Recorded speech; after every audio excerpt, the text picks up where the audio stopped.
Hey, good afternoon, everybody. We've got it's a beautiful Saturday afternoon here in Central Florida, and we've got a fun show in store for you. Lots of things going on around Cafe HQ. As everybody knows, we have Comic Art Live next weekend. We've got OAX in less than 3 months. So many amazing projects in the works just for everybody's enjoyment. But this weekend, we've got Joe Linsner joining us for an interview and an art sale show. We've got more pinup artwork than your eyes are going to be able to handle, but you're going to enjoy every minute of it. We've got works of all covers: Bettie Page, Vampirella, Red Sonja, Purgatory. Who am I forgetting? I know I'm forgetting somebody, but the main person I'm forgetting is Joe, because he's in the green room. So let's get him in here and get talking. Hey, Bill, how are you? I am doing really well. How about yourself? Doing all right. Hello to everybody out there. Thanks for tuning in. Yeah, we've got, well, you got 30 people in here right now just to get things kicked off. But before we got started, 20 minutes ago, you sent me a replacement image for actually with lot 30, the last piece we're going to show. So tell me a little bit about how the haranguing had to go inside the Linsner house to decide to pull one and put a new one in there. Well, my partner in all things is my lovely wife, Christina, and she's an art lover. She's also a comic lover. She's been reading comic books her whole life. So, certain pieces she falls in love with, which makes me very happy. I've met people who, with their significant others, either don't appreciate their art or don't appreciate their collecting. So I feel very blessed that, with Christina, our tastes overlap. Mm-hmm. But that means that sometimes certain pieces, she'll just put her foot down and say, "Oh, that's not leaving the house." And with there's one piece which was in the previews of Vampirella in a pool of blood up to her thighs, which I tweaked a little bit since it saw publication, and Christina fell in love with it. So that is no longer being offered up for sale. But six, yes, as Christina's pointed out, she's generously let 6 Vampirella pieces into the auction. Ordinarily, she'd want to keep them all, but yeah, we have 6 Vampirella pieces. I think 6 pieces in this auction. Yeah, so and there's the one. I want everybody to see it because you don't get to buy this one today. But no, that's staying in the Linsner Museum. But yeah, the skull and the blood was awesome. Like you said, it was done. The blood was done digitally on the published cover, but you went in and did all the blood work traditional and added the skull. And I get it. It's a beautiful piece. Thank you, Bill. And if given the opportunity, everything I do would be done organically. I would love to spend a couple of weeks on each piece, but in the world of publishing, you can't do that. It's got to be done yesterday. So that's why certain things, the simpler things, I'll do in Photoshop, but all the meticulous things, I insist on doing on paper. Actually, it's not so much insist. I just don't know how to do them. I'll look at the fantastic computer work that Adam Hughes does, or right now Dan Panosian is doing fantastic cover work. And I don't know how he does it. I don't know the ins and outs of the technique. I know it's done. He'll with Dan. I think he does an inked piece on Bristol, scans that in, and then somehow works the magic with the coloring. And especially with Dan, he's got this great organic feeling to all his covers lately. And I think I know a lot of people hate computer art, any art that has been done in either Illustrator or Photoshop. But if somebody knows how to work the controls, they can get a really nice organic feeling in there, which is what I've been aiming for with my stuff. Well, it definitely shows. And I saw, where was it? Somebody wanted, Matt W. said he wanted that one, but Christina gets to keep it. But the good thing, Matt, is that we have, I think, 6 Vampirella covers for this show, which is at least double what we've ever had before. So there's plenty to choose from. And I think the piece that you swapped it out with is awesome. I mean, thanks. You are the art collector, motif, right? So you'll have to wait till lot 30 for everybody to see it. But yeah, I think it's a great addition to the pieces that we have available today. Yeah. So one piece got pulled out, but Christina generously, found a substitute piece that she was going to keep. It's being offered up today. Oh man. Well, you've kept a lot of your artwork over the years. I mean, we've talked a bit about that. A lot of the Dawn artwork, or all of the Dawn artwork, interior wise and whatnot, is still in your hands, and that's work that's been around the Linsner archives since the late '80s. So that's kind of remarkable to have been to be able to hold on to so much work for that length of time and not have any desire to to maybe set any of it free. Yeah, and well, going back to my earliest days of doing conventions, anytime I did a nice piece of art and I'd have to hand it off to someone, a little part of my heart broke, because I try to imbue every piece I do with something personal, Mm-hmm. and that I think enriches the work. But when you got to let it go, it's like, my baby, I get it. I was tooling around CAF before the show, and I went to your artist page on CAF just to see like what were the most viewed pieces and commented stuff. And yeah, you've put a lot of artwork out there. I mean, I think there's over 1,600 pieces of your art on CAF, and wow.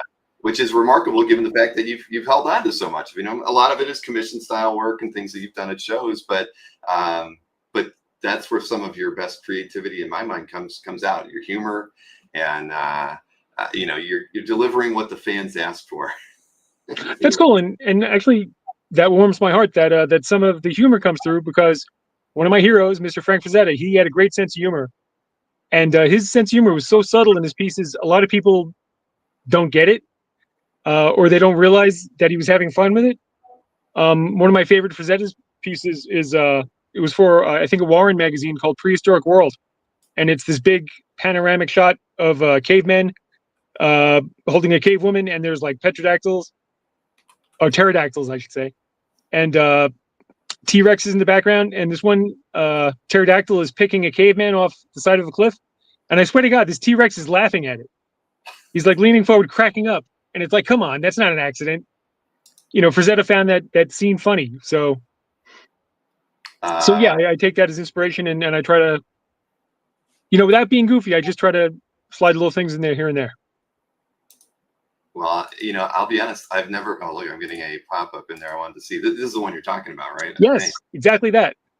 So I'll be honest. I never looked at it and thought that the dinosaurs were laughing. But now I can't not see that. I've never thought of Frazetta.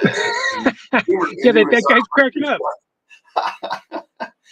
Yeah, no. He's either laughing at the girl being carried away or the caveman. But I think you're right. Well, probably. I mean, the pterodactyl was the guy picking the guy off the cliff. It's funny. For all the times that I've seen this piece, and I think I've seen it in person as well, I don't know if I've ever seen noticed the pterodactyl with the caveman in its clutches. But wow, I mean, that just makes the piece even more fun. And maybe I'm projecting. Maybe Mr. Frazetta did not intend that, but I don't know. I think it's there. I think he intended it. Yeah. No, I believe so now, but now you're going to have me going back through like some Frazetta books of mine, and just to see, I'm going to look for the touches of humor that may or may not be there. There are a couple of them. A big one. What the heck's it called? Oh, I can't remember the title of it, but there's some gigantic, like bluish black demon who, this guy's like bigger than an elephant, and he's running out of a cave, and there's this hero swordsman holding up a shield and pointing up his sword. And it's like so obviously ridiculous that this guy weighs 150 pounds and he's holding his sword up, and this like 10-ton monster is like just about to jump on him. Even if he kills this thing, the thing's gonna like land on him and crush him. I always found that one really funny. All right. Well, I'm going to go back, and maybe I'll send you a list of these kind of meet your criteria as potentially pieces. What Frazetta pieces crack me up?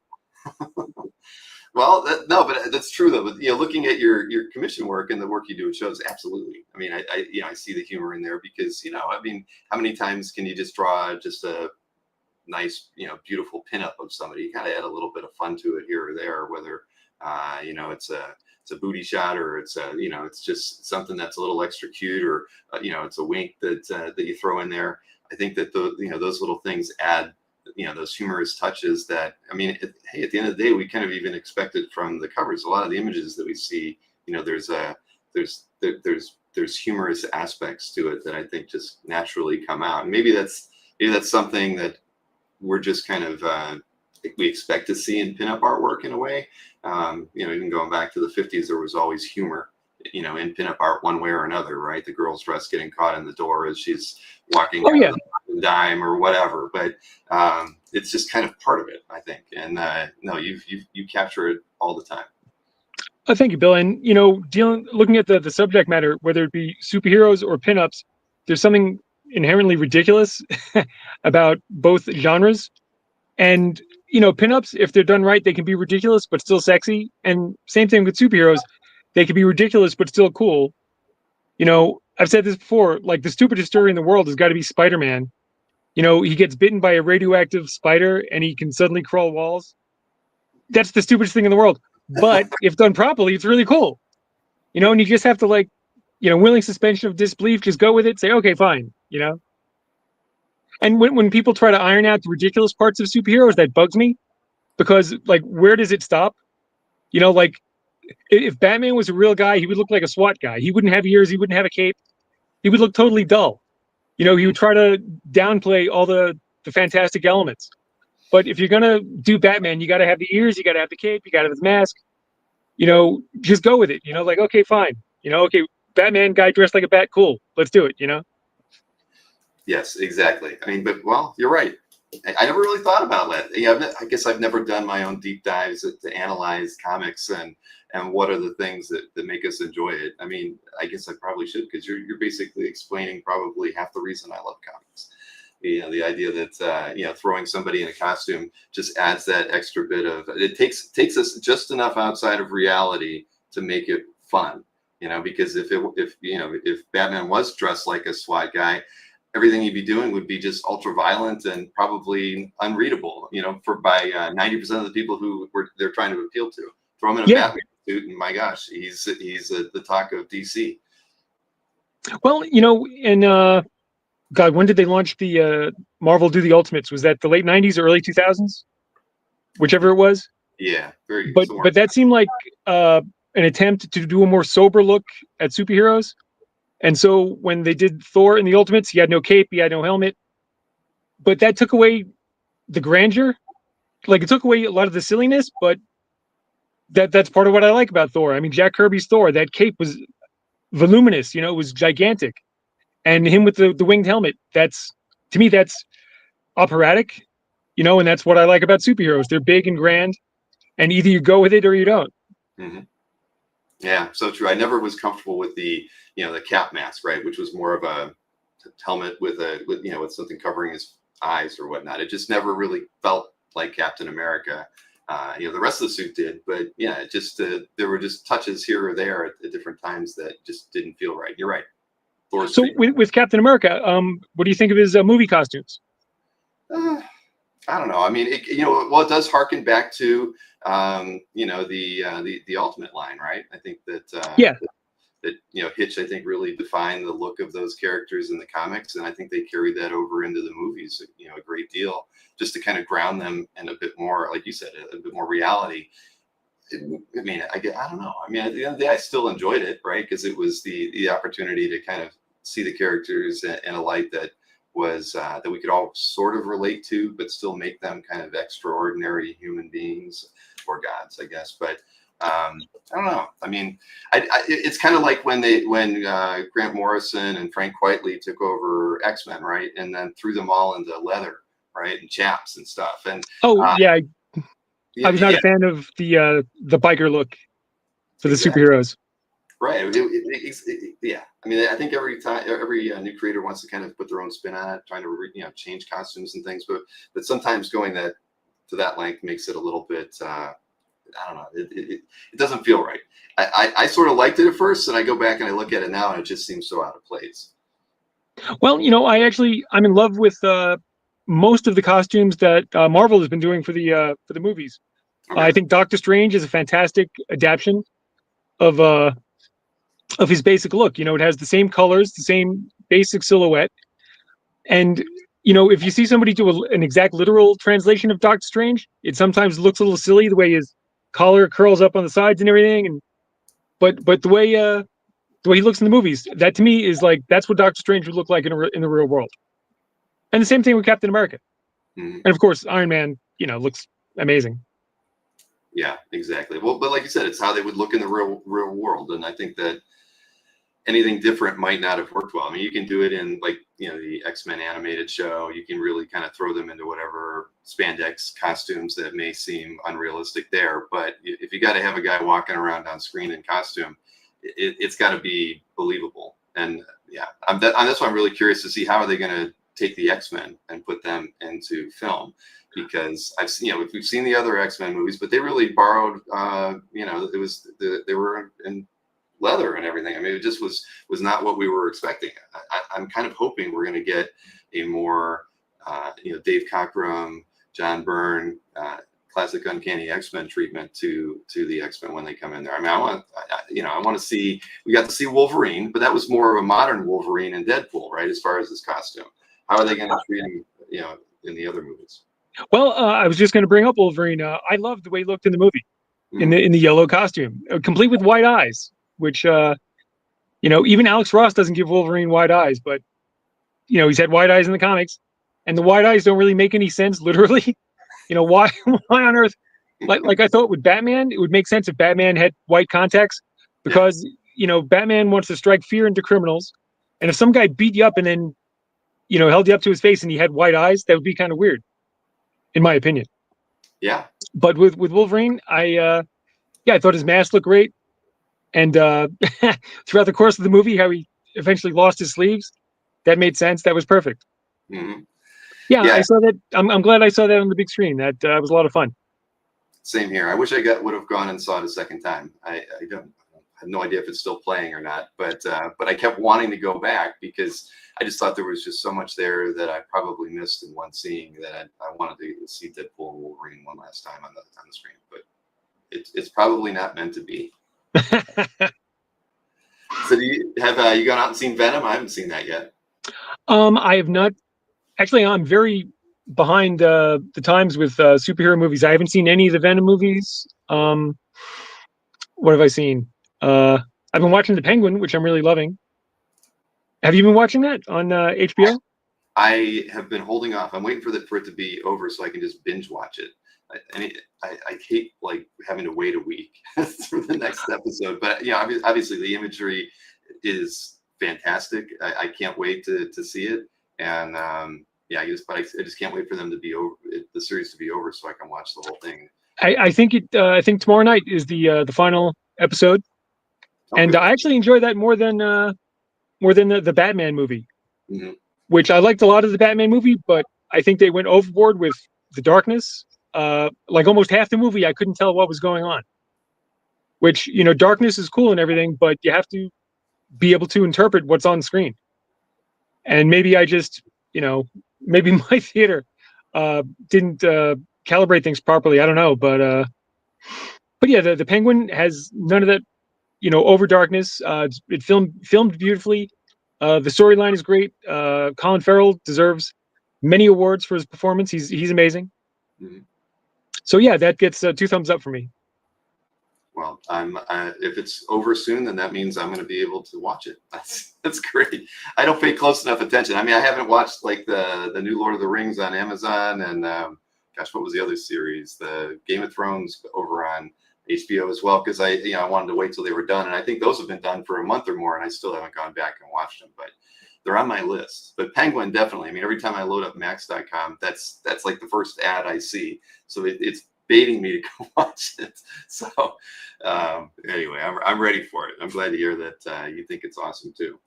Yeah, and that was actually something I had zero interest in, but one night, because there was absolutely nothing else worth watching, me and Christina gave it a shot, and from the first episode, we were totally hooked. And that's something that we look forward to every week. Like, oh, Sunday, new Penguin. Yeah. Well, looking forward to that. Now, I saw a couple questions in the chat. Somebody asked if there's a list of the artwork that we have out there. No, we typically don't put a list out there. We do emails in advance of it, and I think I showed maybe half of the covers in the last Comic Art Fans email that I sent out. I don't have a link that I can give anybody. I mean, I could get one really quick just because we'll probably start the sale in 10, 15 minutes. But if anybody wanted to look at what at least I shared, I could do that for anybody who's in the chat looking for that. But and that actually is all my fault. That a proper list is not put together because I am so terrible at managing my time. I only got, the final artwork for the sale together this week, and if I was more together, I would have had it together a couple of months ago. But I'll try better next time. Yeah, it was okay. I mean, trust me, I had a lot of other things to be working on. I was getting a little nervous near the end there, but then you did give me the scans last night, and I was able to prep everything, and then this morning, you know what I mean. I got it all together, and we were able to still swap out a slide at the last minute. So there's because you're awesome, Bill. Well, I try. But there's a link in the chat now for anybody who wants to at least preview what I did choose to share in there. Of course, the Vampirella in blood, which you'll see at that link, is not available. We took that one out, but it's been replaced with a good one. Crazy Kazoo says, or Crazy Kazoo says, get it together, Joe. I mean, hey, you're busy. You're doing 6 covers a month, and you probably got some side projects of your own that you're working on that that we don't know anything about. Yes. Yeah, I'm gosh, I might be busier these days than I've ever been, which is a good thing. It's good being busy. It keeps me out of trouble. Well, 62 Lefty Blues says, I met you in 2001 in Orlando and have the Dawn books you signed framed on my wall today. I'm still collecting your artwork. Awesome stuff. Excellent. Thank you. Thank you for the support. Yeah. I keep trying. No, well, you're I don't know. To me, you have a very consistent style. That's like I could go back and look at the way you drew figures back when I think I first met you at the Pittsburgh Comic Con, probably around that same time, 1999, 2000, thereabouts. But your work has just gotten more and more polished. It's like your anatomy and your treatment of the figures is somewhat similar, but the way you apply your creativity to each character, whether it was Wolverine back in the day, or Mystique, or now Red Sonja, Purgatory, you just kind of imbibe yourself with it's just so Linsner at the end of the day. I'm just so happy that, and I love the way that the figures are drawn. I kind of like the fact that the backgrounds are not in a lot of the pieces that we have. It really helps us really focus in on what we love about your work, and it's just the way you draw the figure. Oh, thanks, Bill. Thanks. Well, I keep trying to fine tune things. Every couple of weeks, I feel like I learn some other new anatomical detail about the human body, which is the most complex machine in the universe. And I don't think anyone could ever have a perfect grasp on human anatomy because it's just too infinite.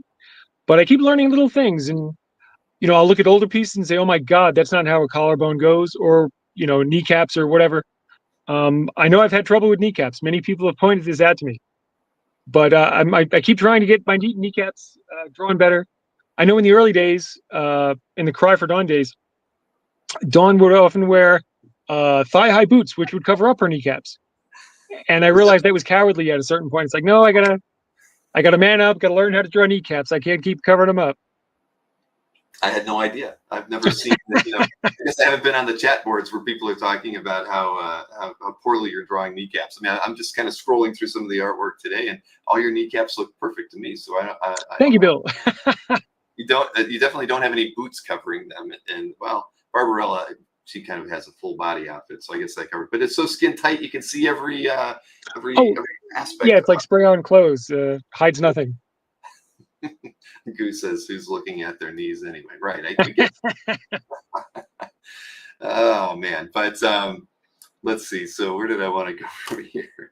We have it'll happen today, and it hasn't happened yet, but it'll happen when we're looking at your art. I made a mistake one day, and not a mistake. We were looking at a beautiful rendered woman. I don't even know what we were talking about and what the artist was, but I said the word well rendered because it was a beautiful piece. And so ever since then, people joke about the it's like hashtag well rendered is our term for when there's just a beautiful woman on screen. So I think you'll see that a few times in the chat today, and it's well deserved. That's pretty funny. Yeah, I've slipped up a few times here and there on the channel where I say something that isn't meant to be that, but ends up being a catchphrase. The other day we were reviewing some artwork, and it was like a Tom Mandrake interior page that clearly he was really riffing on Gene Colan, but in such a way, I never really thought that about Mandrake's work, but it made I just said it reeks of Colan. And I was like, oh, as soon as I said it, I was like, oh my God. So I got a hard time on that one for like 5 minutes. When you're on a 3-hour broadcast, you never know what comes out of your mouth, or you can't control everything. So That's really funny. yes, yeah, it is. I keep smiling throughout it all. Reeks of Colin. Yeah, man. But and I love Gene Colan's work. It wasn't a slight. At least I hope nobody took it that way. But we just had Halloween. What's a Halloween like at the Linsner abode? Do you guys do anything special outside with the house, in the windows, to get into the Halloween spirit? This year I guess we hung up some Halloween decorations. We did not have any trick-or-treaters because I live out in the woods. But yeah, other years in the past we've gone out to like Halloween parties, but not this year. Just stayed home. Yeah. And yeah, just had fun with Christina and enjoyed the holiday. Sadly, did not get to see the Great Pumpkin. I try to catch that every year because I mean that's so much of the Halloween ritual to me. From when I was a kid growing up, you had to watch the Great Pumpkin, Charlie Brown, and you had to carve a pumpkin, and you had to bake the pumpkin seeds. Those were like the essential parts of the Halloween experience. So true. I didn't watch it this year either, but I know you're a fan of Peanuts. You put that Quint, I don't know, it was like a quartet or something playing the theme song that I marveled at. Remember you shared that on Facebook like 6 or 8 months ago, and I was like, shoot, that thing was awesome. Yeah, that music, it's part of my DNA. Certain things you can't just walk by. If it grabs your attention, you're like, oh my God, that's it like kickstarts a million associative memories. And yeah, whenever I hear the Peanuts music, I'm instantly 7 years old. Right. Watching the Great Pumpkin or the Christmas Special or any of those classic Peanuts cartoons. There was something to look forward to every year, something to break up the drudgery of going to school every day. Yeah, so we both went to school in a time where we didn't have the internet, and we had to look forward to those specials, right? On regular TV, usually with antennas instead of pre-cable days. Those were the days when TV shut off around 12:30 every evening and didn't come back on until about 6. You had nothing to do, except draw or go to bed. So I wanted to, I think we talked about it last time, but you are going to OAX. So I wanted to, remind everybody you're going to be going to OAX in January. So looking forward to getting to see you at our show there. It's going to be a lot of fun. I think, you'll probably be set up. I see Jimmy's in the chat. He was here since we got started. So Jimmy Palmiotti and Amanda will be there. I have a feeling you're probably very close to them booth-wise, maybe right next to them. I don't know. I know we've kind of drawn it out, but I haven't looked at it in a few weeks. But the thing is, you're like in a great row of creators because there'll be Adam and Allison, and Adam Kubert, Simone Bianchi, and it's gonna be awesome. Just to have that. Excellent, fantastic company. Yeah, it's gonna be fun, and Christina's gonna be with you, right? Yes. Awesome. Well, that's we're looking forward to it because I know you've done a few shows of late. What was the last show that you did, actually? This year I actually did only 2 public appearances. I did a signing for a free comic book day at Battlegrounds in Dalton, Georgia, and then in October I did my first official show of the year. What's it called? The MSCBA, Minnesota Comic Book Association, in Minneapolis, Minnesota. Yeah, that was great. They always put on a fantastic show. Well, I remember the birthday appearance. Wasn't there were a few other creators hanging out with you at that one, right? Oh yeah, I think Gene Ha was there. Who else was there? I'm drawing a blank right now. But they always have a great show and they have a great guest list. But yeah, next year I want to get out more and interact with my my fellow humans more. Well, I'm glad. Well, then, January in Orlando will be a good place to kick that off, I guess, right? So, yeah, no. Well, we're pleased to have you. It's going to be a lot of fun, and there's going to be more art to look at than you'll probably have time for. We're working out a couple of gallery exhibits that are going to be there that I think a lot of people are going to enjoy. Yeah, it's going to be a good time. But I wanted to thank you for coming because. Thank you for the invite. So at this show, do you not have any comic dealers, or it's just all original art dealers? It's all original art dealers, art reps, auction houses, and artists. Wow. Yeah. No, I mean, we've had a few. We thought about bringing in, like, Coliseum of Comics is like the kind of the local shop or chain of shops, because we thought, there are some people who like to get things signed or whatnot, and so we thought maybe one day we might have them or someone similar be set up, because they could bring trades for the artists that are going to be there, but really we would want to work with them so that they brought things that are really specific to the creators that are the guests of the show, versus just coming in and having walls of comic books. Right. So, yeah, and it's but so no, this year there won't be. Last year we had like CBC was there and CBCS, but we're not even going to have. We don't have any devoted space for them. They could show up, but we don't. It's strictly, like I just said, all art, and probably more. Again, even last year, people said that they couldn't get out to see every artist and talk to every dealer. I didn't get to talk to everybody. It's just it's a lot to take in a 2-day 7-hour because we're only open 10 to 5 for the halls, so it's a lot to take in and a lot of socializing going on. Obviously, you get 500 collectors in a room with 100 dealers and exhibitors, and then 60 artists, and you could talk. You know what I mean? It could be a 4-day show, and you probably still wouldn't get to say hi to everybody that you'd want to, or at least have a meaningful conversation with them. So, but yeah, it's going to be a good time. I'm glad you're going to be there, and it will be a lot of fun. And I'm glad Christina can make it with you too. We're gonna have a great time. I'm looking forward to it. Kevin says Terry Moore and Adam Hughes were at Battlegrounds with you. Okay. They were. Yes, that was wonderful hanging out with those guys. I love both those guys. As do we. So we're kind of at the 30-minute mark. So maybe we can kind of dive into the art sale, and we can, because there's plenty to talk about while we're looking at the art.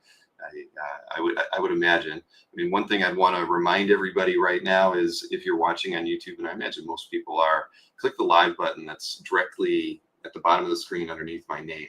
That'll get you as live as you can possibly be in the chat and in the stream, such that you have a fighting chance to claim a piece of artwork that you see on the screen. It's you could be 5 to 10 seconds delayed, and it'll get kind of confusing when people are claiming artwork in a chat, because the chat's real time and your stream is a few seconds behind, and you're wondering why you haven't even seen the artwork yet. So please do that. And I should remind everybody who's watching this after the fact that anything that doesn't sell, we'll put up on Comic Art Fans after the show, and I'll provide a link and update the description for the show so people can go over there and see the pieces that are still available, and you can make inquiries through CAF to pick up anything that was unsold during this live broadcast. Wow, I think that's the first time I've ever done that in 4 years, Joe, where I actually remember to state that all up front. I need to write a script, I think, for these things. I'm always doing them off the cuff. But here, I'll give everybody the scoop on how to claim artwork today. Every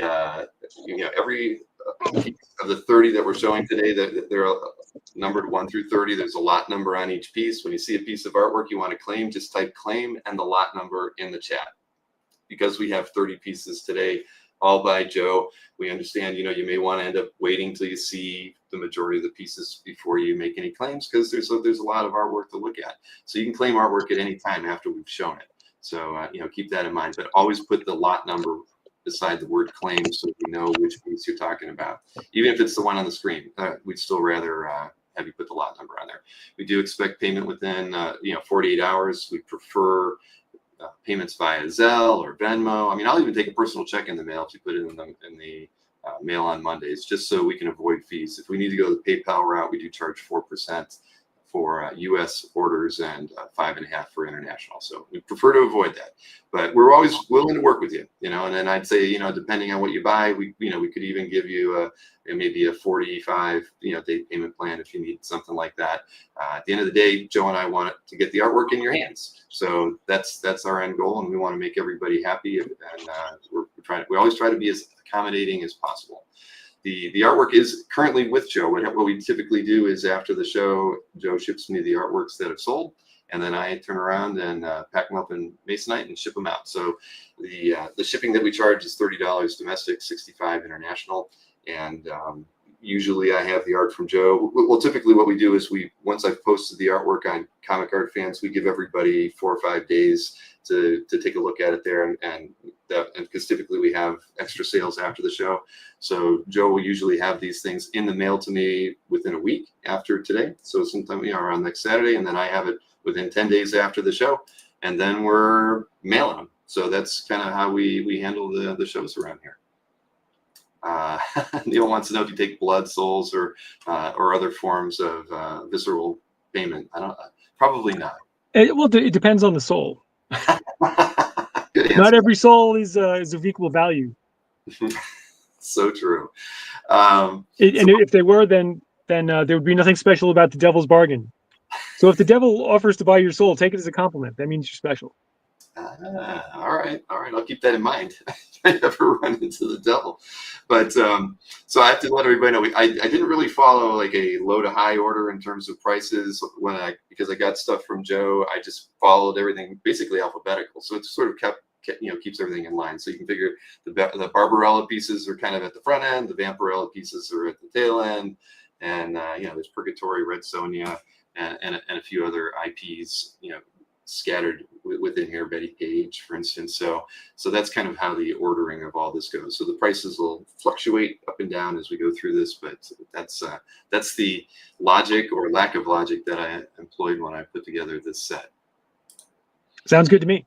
Okay, well, cool. Then we're going to start out, and we'll just dive right into some Barbarella stuff. So for lot 1, this is the cover to Barbarella 1, and what issue are they on now, or which cover what's the latest cover that you've done for them? I think I just wrapped up number 5. 5, that's right.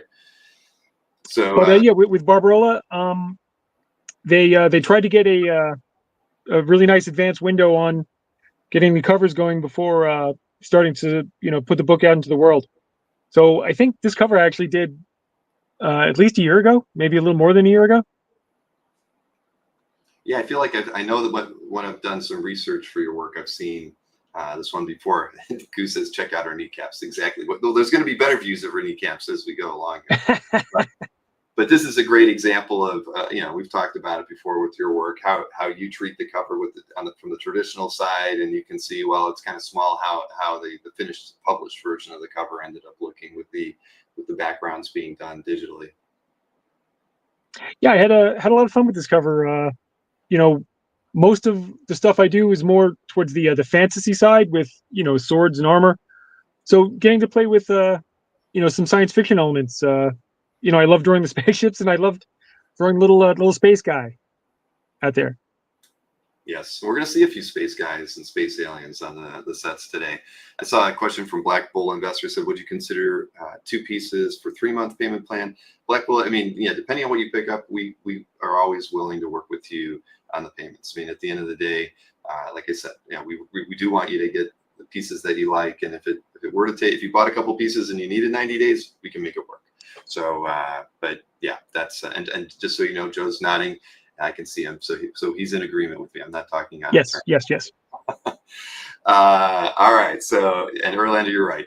Joe's style and coloring is quite distinct. So this is lot 1, Barbarella 1, and then we've got a couple more Barbarella covers. This is the cover to issue 2, and I don't know what she's sitting on. Maybe it's a satellite. I don't know, but it's drawn like it came right out of the heavy metal movie from my youth. Actually, you're good, Bill. That was an inspiration. The scene, I think the sequence is called Soft Landing. Yes. with the aliens basically getting stoned in space, and you see bits of space debris flying by. I think you see part of the Enterprise Yes. at one point go flying by. And so, yeah, this is just Barbarella hanging out in space, which he would not be able to do without a spacesuit. But hey, that's the joy of comics. Exactly. No, it's the first thing I thought of. You know, the guy with the alien with the machine laying out the white tracks on the ground. Nose dive. Exactly. Oh my gosh. Yeah. That's one of my greatest moments as a kid. My parents wouldn't take me. My dad was embarrassed and basically made one of his coworkers. Worked in a factory, so he got some Joe Schmo guy to not to make a riff on your name, but or your title on your stream today. But yeah, he just had some regular guy from his shop come in and take me to the movie because he was too embarrassed. So, but it was a good time. And the guy came back and said, I don't know if your son should have seen this. No harm was done. That's actually a fun movie. I love that movie. Oh yeah, no, that's one I go back to once a year. I mean, it's just too good. So this is lot 2, priced at $2,500. Barbarella 3, and I think we've got Barbarella 4 here as well. So $2,500 on this one, and yeah, I mean, just now there's some kneecaps for you. As well as some robot knees. Yes, indeed. And and again, the way you treat everything now, remind everybody the what you're using here to draw and color the figure.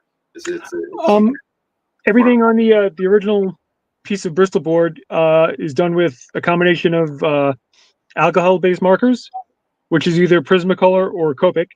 Mm-hmm. Prismacolor pencils for highlighting as well as deepening shadows and that kind of thing. Acrylic paint for often the hair and other highlights. And ordinarily I would have airbrush for the background. Like if you see the cover, it has that beautiful green fade in the background. Ordinarily, if I had more time, that would have been done with an airbrush.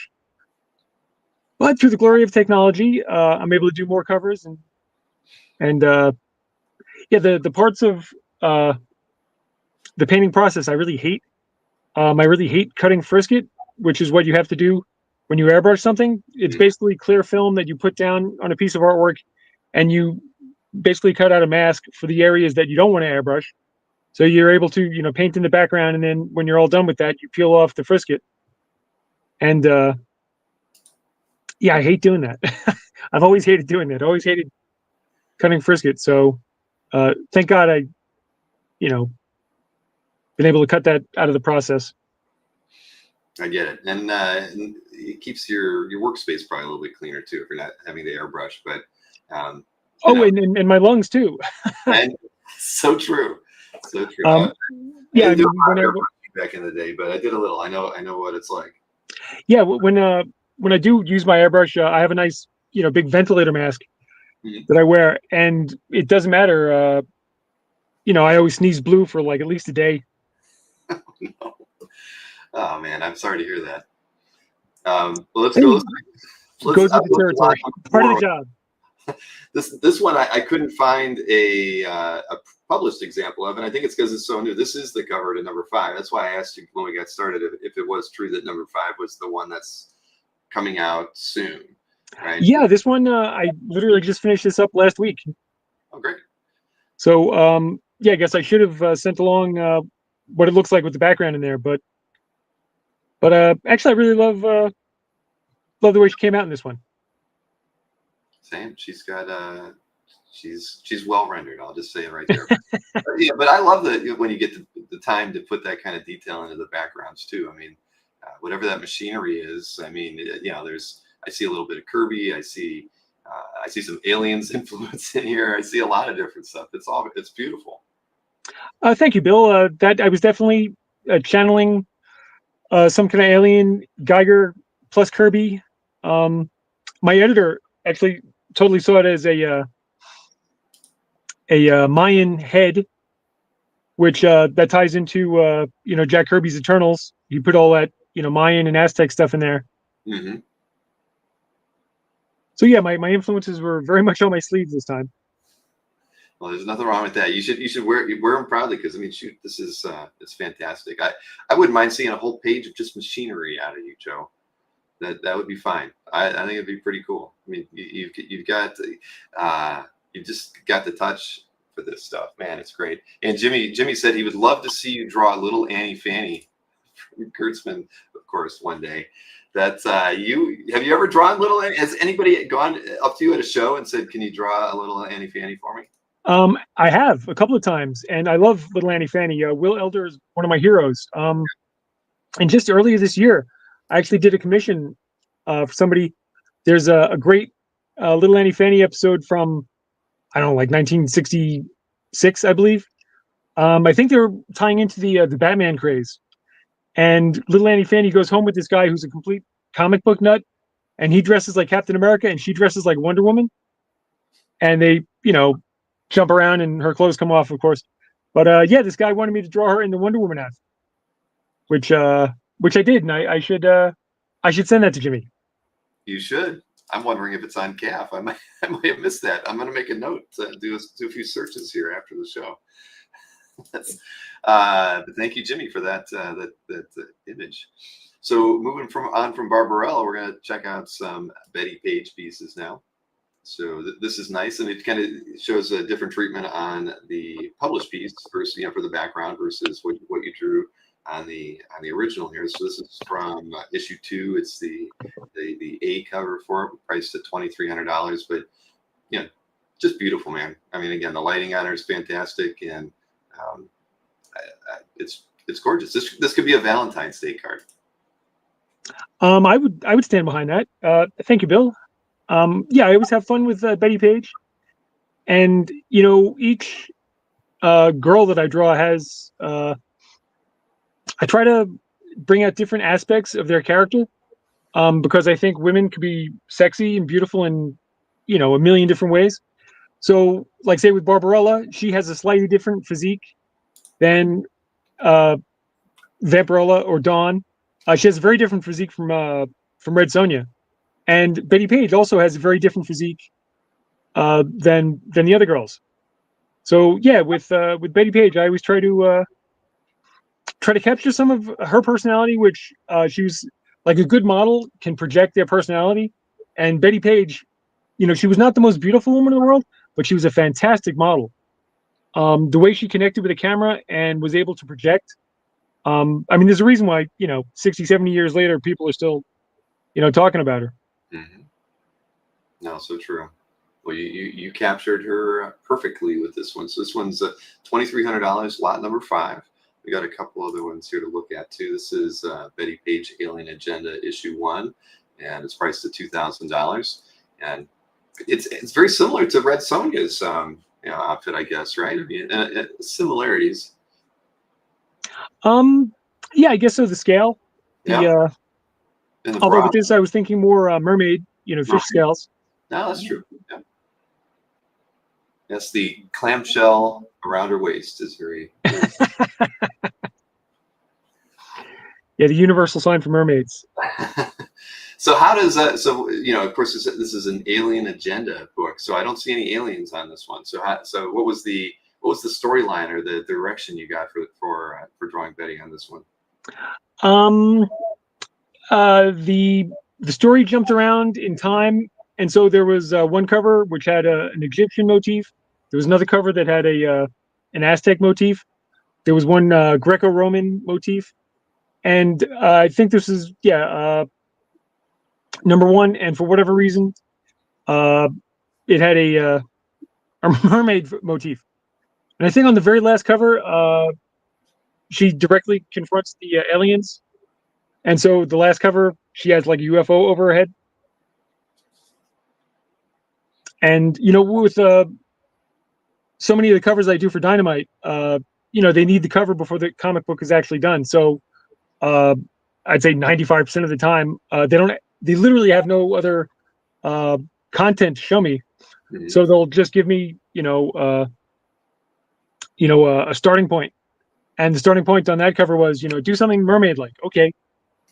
I was thinking of the classic isn't there a famous statue of Hans Christian Andersen's Little Mermaid of a girl on a rock? Yes, I believe there is. Yeah, so that I think was what I was trying to evoke. Well, it's beautiful. Hey, Chris the Chick says you need to do some Power Girl DC covers. So you've drawn Power Girl quite a few times. I know there's a lot of Power Girl artwork on CAF. I mean, stuff that you've done at shows, but wow. I mean, whenever you go there, those are like in the top, most viewed of your convention style pieces. There's always a Power Girl or two in the top set of those. Well, heck, I'd love to do some Power Girl covers for DC. Tell them I'm available. But yeah, she's always fun to draw. You don't want to. I mean, she's an outrageous character. She's over the top. So I think there's a way to have some of that in there without being lewd. I know Adam Hughes is fantastic at pushing the sexiness line, like just right up to the edge, where it's not really offensive, but it's definitely sexy. So, heck, I'd love to do some Power Girl covers. Absolutely, yeah. You do a good job at it too. Thank you, Bill. And hey, Greg Hodgson is joining us from Copenhagen. Thanks for Hello, joining us, Greg. All right, let's see here. I think we have one other Bettie page. Yes, we do. So this when was it? Is this more current? I forget. No, it's from 2021. This is from Curse of the Banshee. Yeah, this one is a little older. And yeah, in this series, I think they didn't even give me a starting point. They just said, make her sexy. Which, okay, what the heck? I can do that. No story background whatsoever. Just give us a very sexy stars coming out. Yeah, and I think when I did this, I just rewatched the movie Paper Moon. Oh yeah, of course. Which is such a classic, and the old motif of somebody sitting on a moon with a starry background. I was like, I could do something with Bettie Page with that. Do you have to submit stuff for approval with Dynamite, like as far as a layout or rough, or do you just kind of, you've worked with them so long they kind of just know what to expect? Just for my own peace of mind, I like to submit the sketch beforehand. Yeah.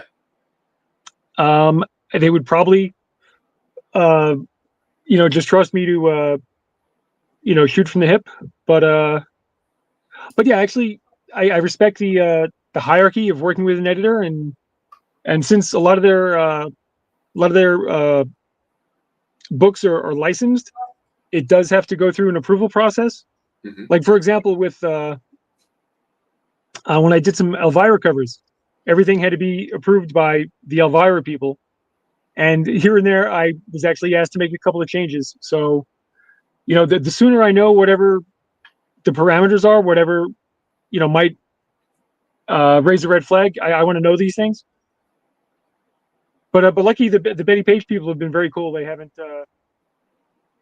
asked for a single change. Well, I think Jimmy likes this one a lot. Hey, look at that. But now, so when you submit your roughs, are you doing some pencil work and that you send them, or do you do it digitally? How do you typically work up your your roughs to send to an editor? My roughs are done the same way I draw everything. I actually draw with ballpoint pen. I hate drawing in pencil. I like rendering in pencil. I don't like drawing in pencil. I'll use a non-photo blue ballpoint pen to do the basic structure, and then I'll tighten that up with a black pen. And then in Photoshop, I just pull the blue out, and it looks all nice and crisp and clean. And actually, these are the things that eventually see print as alternate covers for the Dynamite books, because they publish like a regular version, a virgin version, and then just the line art.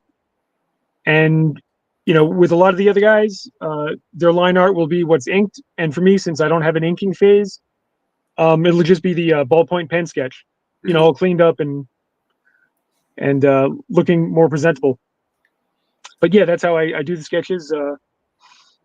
Most of the time they come out, like 99% exact to what the final cover is. Sometimes after I get approval, I'll either redraw a figure or change a head or change some element of it, and the original sketch will be what appears on the cover. And if you compare that to the finished painting, you'll see where either hand is changed or a head is changed or something like that. Very cool. Very cool. Do you save them or do you throw them out when you're done? Oh no, I save them. Good. And one of these days I'll get around to publishing a proper sketchbook with all these reference things in there.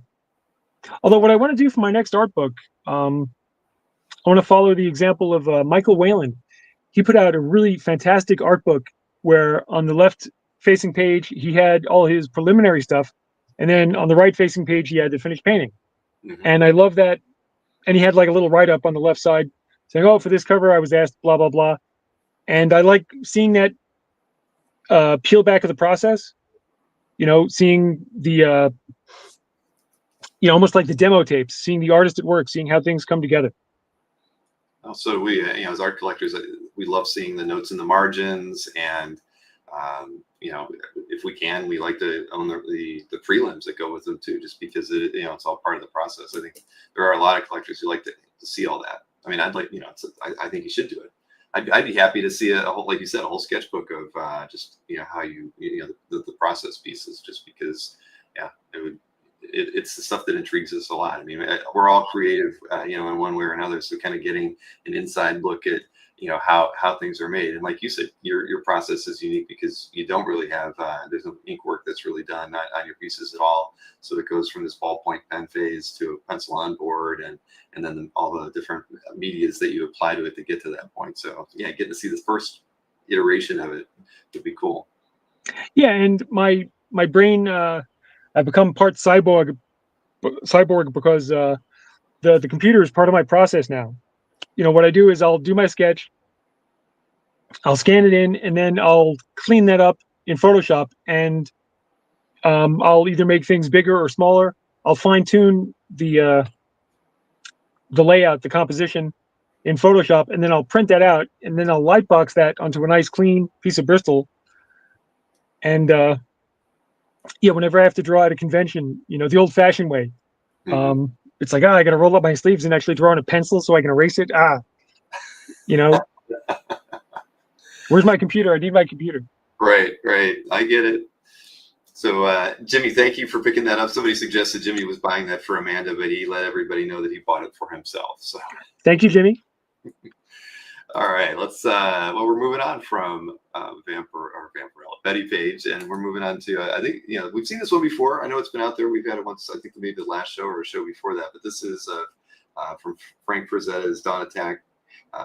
This one you actually got to draw more background, bigger spaceship, bigger moon, bigger robot, and there's a lot more to this piece than a lot of the the other pieces that we have today. But this is a great image.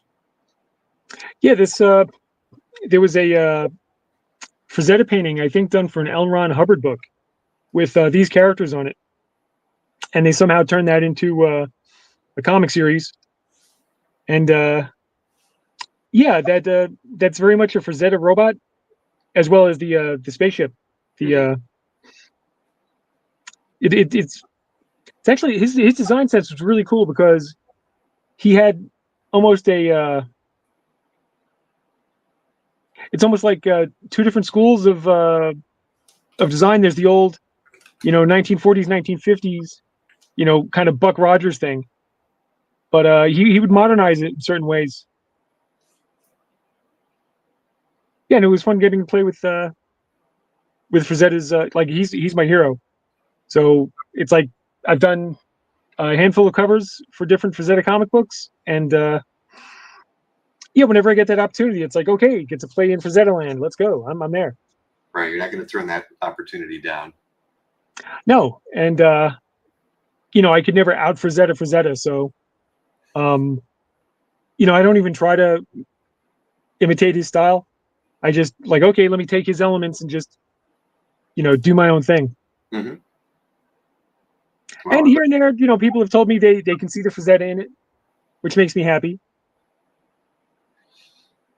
Yeah, no, well, we've talked a few other times, like when you put in a large pillar, that's a classic Frazetta kind of motif, and I know you've done that with some of the Oh yeah, Dejasaurus. the Pieces, yeah. Deja pieces. Yeah, a lot of those felt very Frazetta inspired. Yeah, I mean, I just love Frazetta's work so much. He's my absolute hero, and I never want to imitate his style. Guys who do that, I don't understand that, because my own tastes are far and wide, and I love someone like Bob Peak just as much as Frazetta, Mhm. and they're a million miles apart in terms of the texture and feeling of their work. So in my work, those things, they all hopefully come together and create something new. No, well said. I mean, Bob Peak's a hero of mine. I mean, and many creators would probably cite, Peak right alongside Frazetta as, as important influences on their careers, right? I mean, because Peak's work you got to see on movie posters and magazines, and it's so influential, just like Frazetta's work. But Peak's you might have even seen more of. So. Yeah, he's somebody I always look at when a Peak piece comes up at auction. I never can quite pull the trigger because they're usually pretty expensive, but so beautiful to look at. Yeah, and something that Frazetta and Peak actually have in common is their work is never trying to be realistic. They're capturing something that cannot be photographed. In that sense, it's a pure abstraction. It's purely out of the artistic imagination. Which the older I get, photorealistic art can be cool, but I want to see the weird stuff. I want to see things that come out of somebody's brains, something that no one on Earth before has ever created. Something that doesn't exist anywhere else. Right. And with Bob Peak, I get that, and I get that with Frazetta totally. Well, this next image we're going to look at is kind of out of this world in its own way. Dynamite Lives issue 5 cover. Now, yeah, that's a Red Sonja after a bad day. Real bad day. That must have been fun to work on, though. Yeah, it was.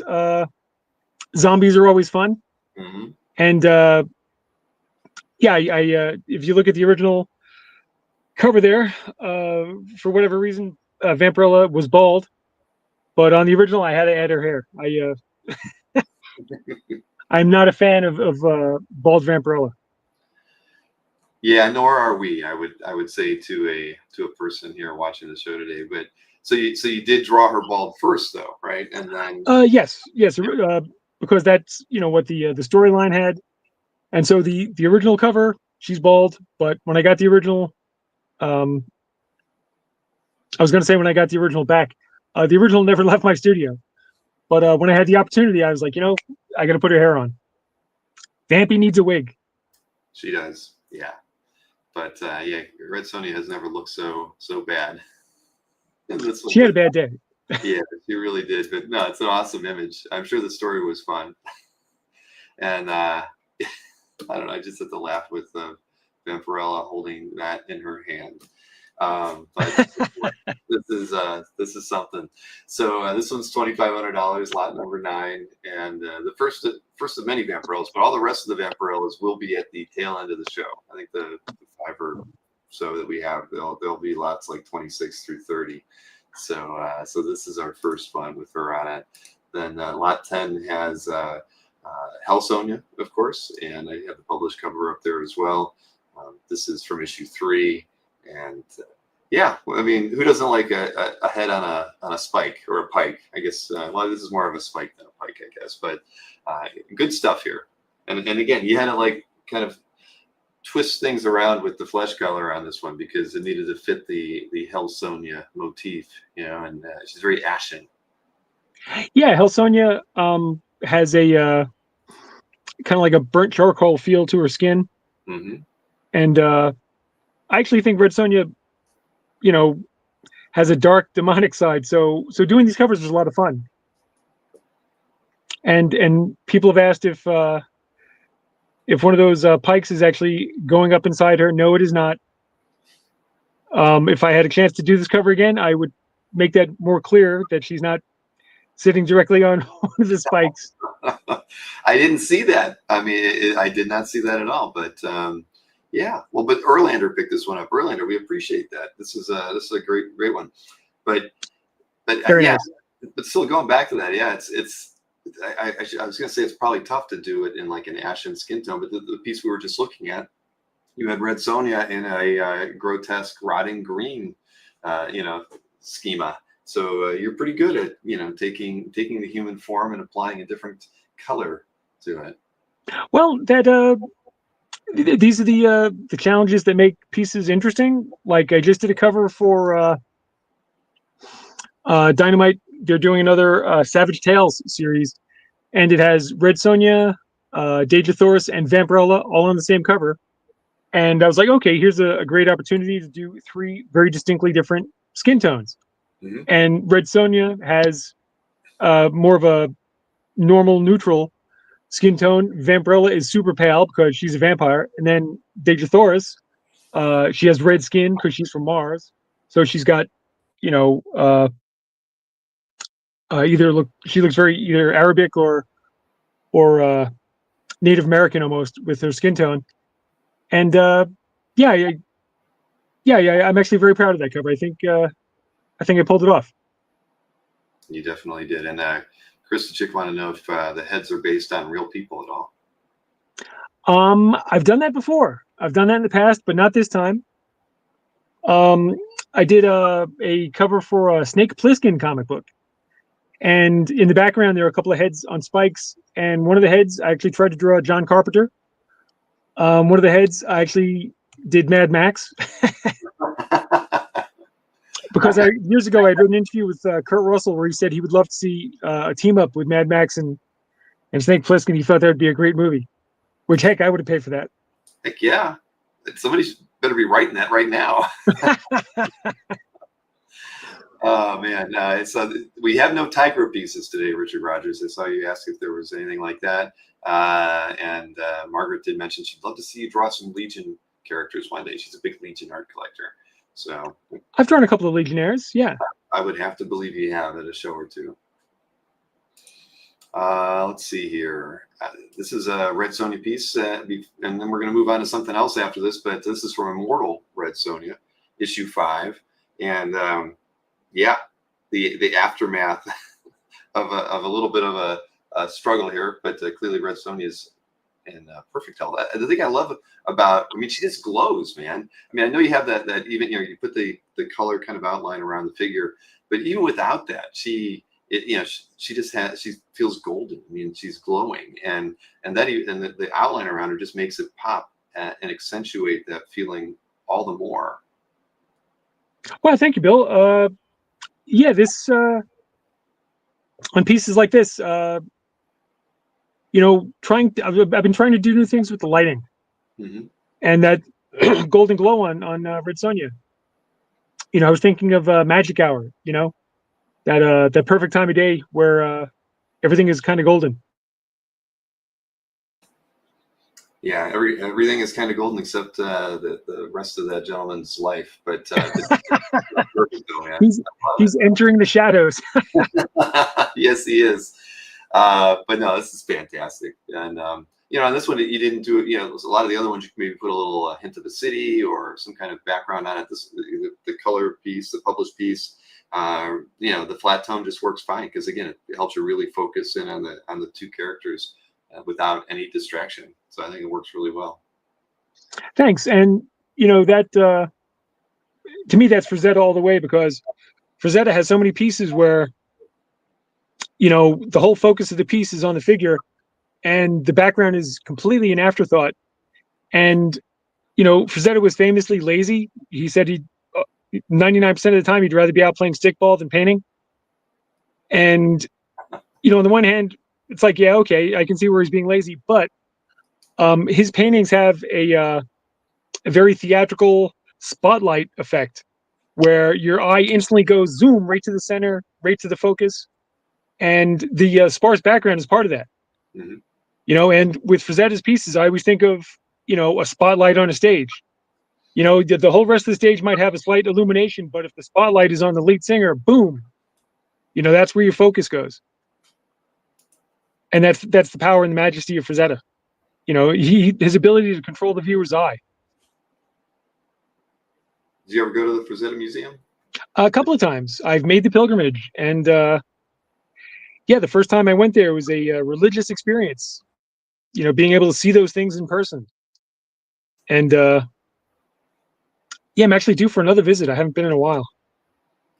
Yeah, I have actually never been. I mean, obviously, I've seen tons of photographs. I lived in Northeast Ohio. It was 4 or 5 hours away, and I never went there. And now I'm more like 12 hours away, and I'm regretting that. I gotta make my way up there. I was just in PA too. Should have tried to like spend a couple of extra days there and maybe see that. I was at the IX Art Show in late October, so I was probably about an hour away at that point. Well, I highly recommend it to anyone who has an interest in Frazetta. It's all the cliches are true. You know, what you see in person is like 10 times more magnificent than anything ever printed in a book. And that's the difference between oil paint, which is what Frazetta worked in, versus printed matter. Mm-hmm. And yeah, I remember looking at the Death Dealer, and it almost seemed like it was painted with fluorescent paint. It was just like so luminous. Wow. Well, I'm jealous. I will make that pilgrimage one day. So we're going to switch over to some Purgatory artwork, and I do have to say the only topless piece that we have in the set today, I mean fully topless, is this next piece. But she's a different color. It's almost like she's not human, so it's nothing to escape. But so if you have an aversion to that, avert your eyes. But I'm sure none of you will. So this is lot 12, and I mean, boy, just with the colors, you know, the bright wings. I mean, this thing just pops, and it's so great because you don't do like, you know, any say line work, ink line work for the figure. It's so wonderful that everything just kind of looks so natural and real. And I'm not saying that when I'm looking at a topless Purgatory, but it's true. I mean, it's such a beautiful image, and man, you did a phenomenal job on this one. Thanks, Bill. Yeah, this is for I believe a Purgatory one-shot called Grindhouse, and you know, I think again, I don't know all the details of the story, but it has something to do with exploitation cinema. So I said, can I have her taking off her top? And, you know, they talked about it, and they're like, okay, yeah, we can do that. So why not? Purgatory does the full Monty. Or at least the half Monty. I guess the full Monty would be dropping her G-string also. Yeah, this is Jeff Moyse's uncensored. Yeah, if I made the slides today, everybody. If my daughter had made the slides, she might have put a small black bar on the center of the image, but she didn't make these, so you get everything on this one. But yeah, this is good, and I'm glad that they let you do it. Right? I mean, I think the published cover is fun. You know, it has the film reels in the back behind her, and it's appropriate for a Grindhouse inspired cover. Yeah, and I very carefully placed out the logo to make sure the logo would cover her delicate areas on the actual cover. So yeah, I think the way it's going to see print is, you know, the regular edition will have the logo, and then there will be the topless edition with no logo. Right. For all us perverts out there. Eric Lee says, "Why did Dynamite stop doing topless covers?" I didn't even know Dynamite did topless covers, but there's some history there that you're aware of, Joe? I know they have in the past. I don't know what their policy is. I don't know. I guess they're not averse to it because I just did this, you know, a couple of months ago. So. Right. I mean, you had it covered up, but well, Kevin, I should point this out. We were talking about the Frazetta Museum in PA, but the Frazetta Art Museum in Boca Grande, Florida, that the Frazetta girls run is going to open back up in 2025. I think they had none of the artworks were damaged, but when Milton came through, I think that they basically had to close down the museum for a little while. I went to it once, but it was for a George Pratt and Jim Martin show, so I didn't get to see. I got to see one Frazetta while I was there, but they had them all upstairs and it wasn't open, and so yeah. But at least that's kind of close. I guess I could go there in 2025. But there's a lot of debate going on in the chat about the color of a certain part of her anatomy. So I went with purple. Good choice. So one more Purgatory cover, and I think I got the title wrong on this one, didn't I? It wasn't or was it a Grindhouse one? I don't think it was. I think I forgot to change that. But this was lot 13, $2,000, and correct me on this one, Joe. What was this cover for? This, I believe, was a series called Purgatory Must Die. That's right. And this is for the first issue. Yep, I'm looking at the notes now. Yeah, this is what everybody gets when I make the slides. There's at least one typo throughout. But yeah, no, this came out great. Background's great on this one too.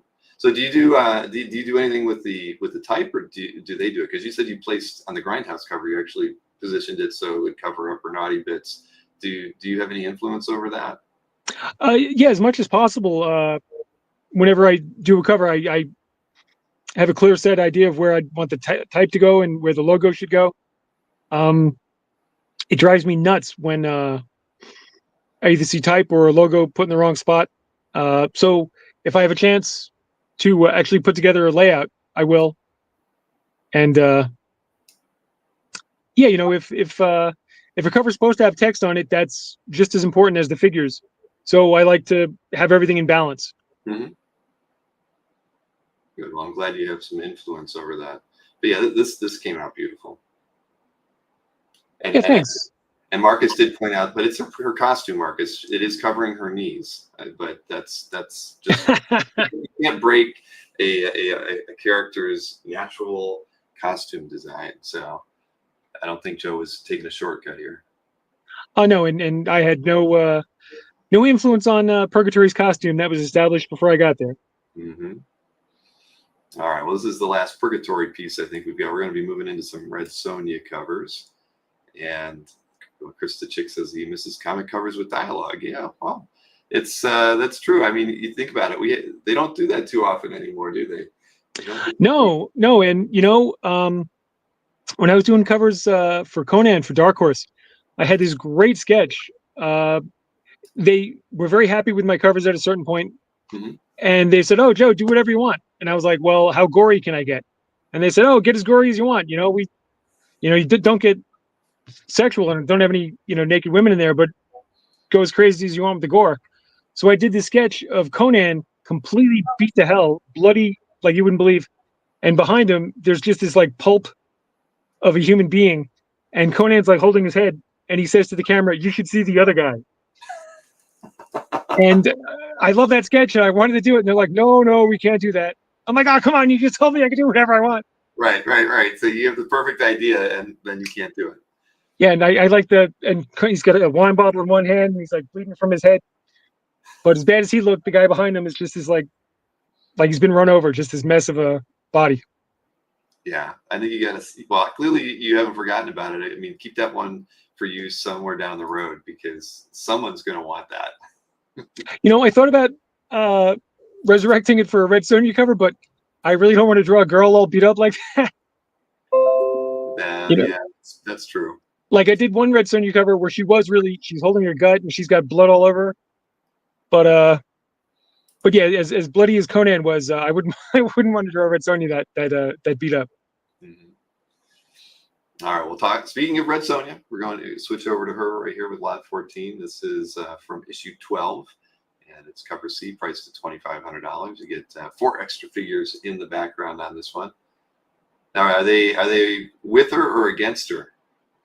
Oh, they're against her. She's about to turn and put them in the ground. Yeah, she seems like she's uncaring. She's not worried about them at all. Yeah, with Red Sonja, her attitude is part of the fun of drawing her. Mm-hmm. She has a lot of that Conan, F you confidence, but still try to balance that with her sexiness. And we all know Red Sonja is ridiculous, and if there really was a female warrior, she'd look like Brienne of Tarth, and she'd be all covered up. But it's fantasy art, so why not put her in a stupid bikini with high heels on some message board? I remember arguing with some guy. This guy hated the fact that I gave Red Sonja heels, and I said, "Well, Red Sonja has heels in the same way that cowboys had heels." it helps you keep your foot in the stirrup on a horse. And this girl's like, no, it's stupid. She shouldn't have heels. She's a warrior. And I'm like, well, she shouldn't have a bikini. She shouldn't be wearing makeup. Like, where do you want to, again, getting back to where do you want to draw the ridiculous line? Right. Oh yeah. What was I? There was something on Facebook the other day. Somebody was showing a panel or something from Red Sonja, but it was Red Sonja, in a winter setting. She still's wearing her bikini, but at least she had kind of a full on like furry trench coat. But it just was so, nobody was complaining. Nobody was saying it looked out of place. I remember, but that's the first thing I think of. It's like if she's out there, someplace in the cold, she's not going to keep that bikini on. She's got to put something else on. But hey, it comes back to that whole thing. It takes us just enough out of reality to like it all the more. Like we were talking about earlier, by putting them in Batman not looking like a SWAT member, but with a cowl and ears and all that stuff. So yeah, we got to have our iron bikini. So Margaret says some people really are just no fun. Yeah, that is so true. So let's see here. What do we got? Lot 15 next. Another Red Sonja cover, issue 12, cover C, and we get some undead figures in here, which you're known to draw a few, undead skull, figures out there, and this is fun. I like the guy on on the left with missing his mandible and a couple arrows in his back.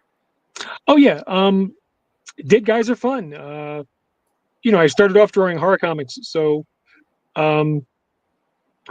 sure, I could draw dead guys all day long. And I have a love of skulls, and my studio is full of different replicas. I don't own any real skulls. I think somewhere I might have a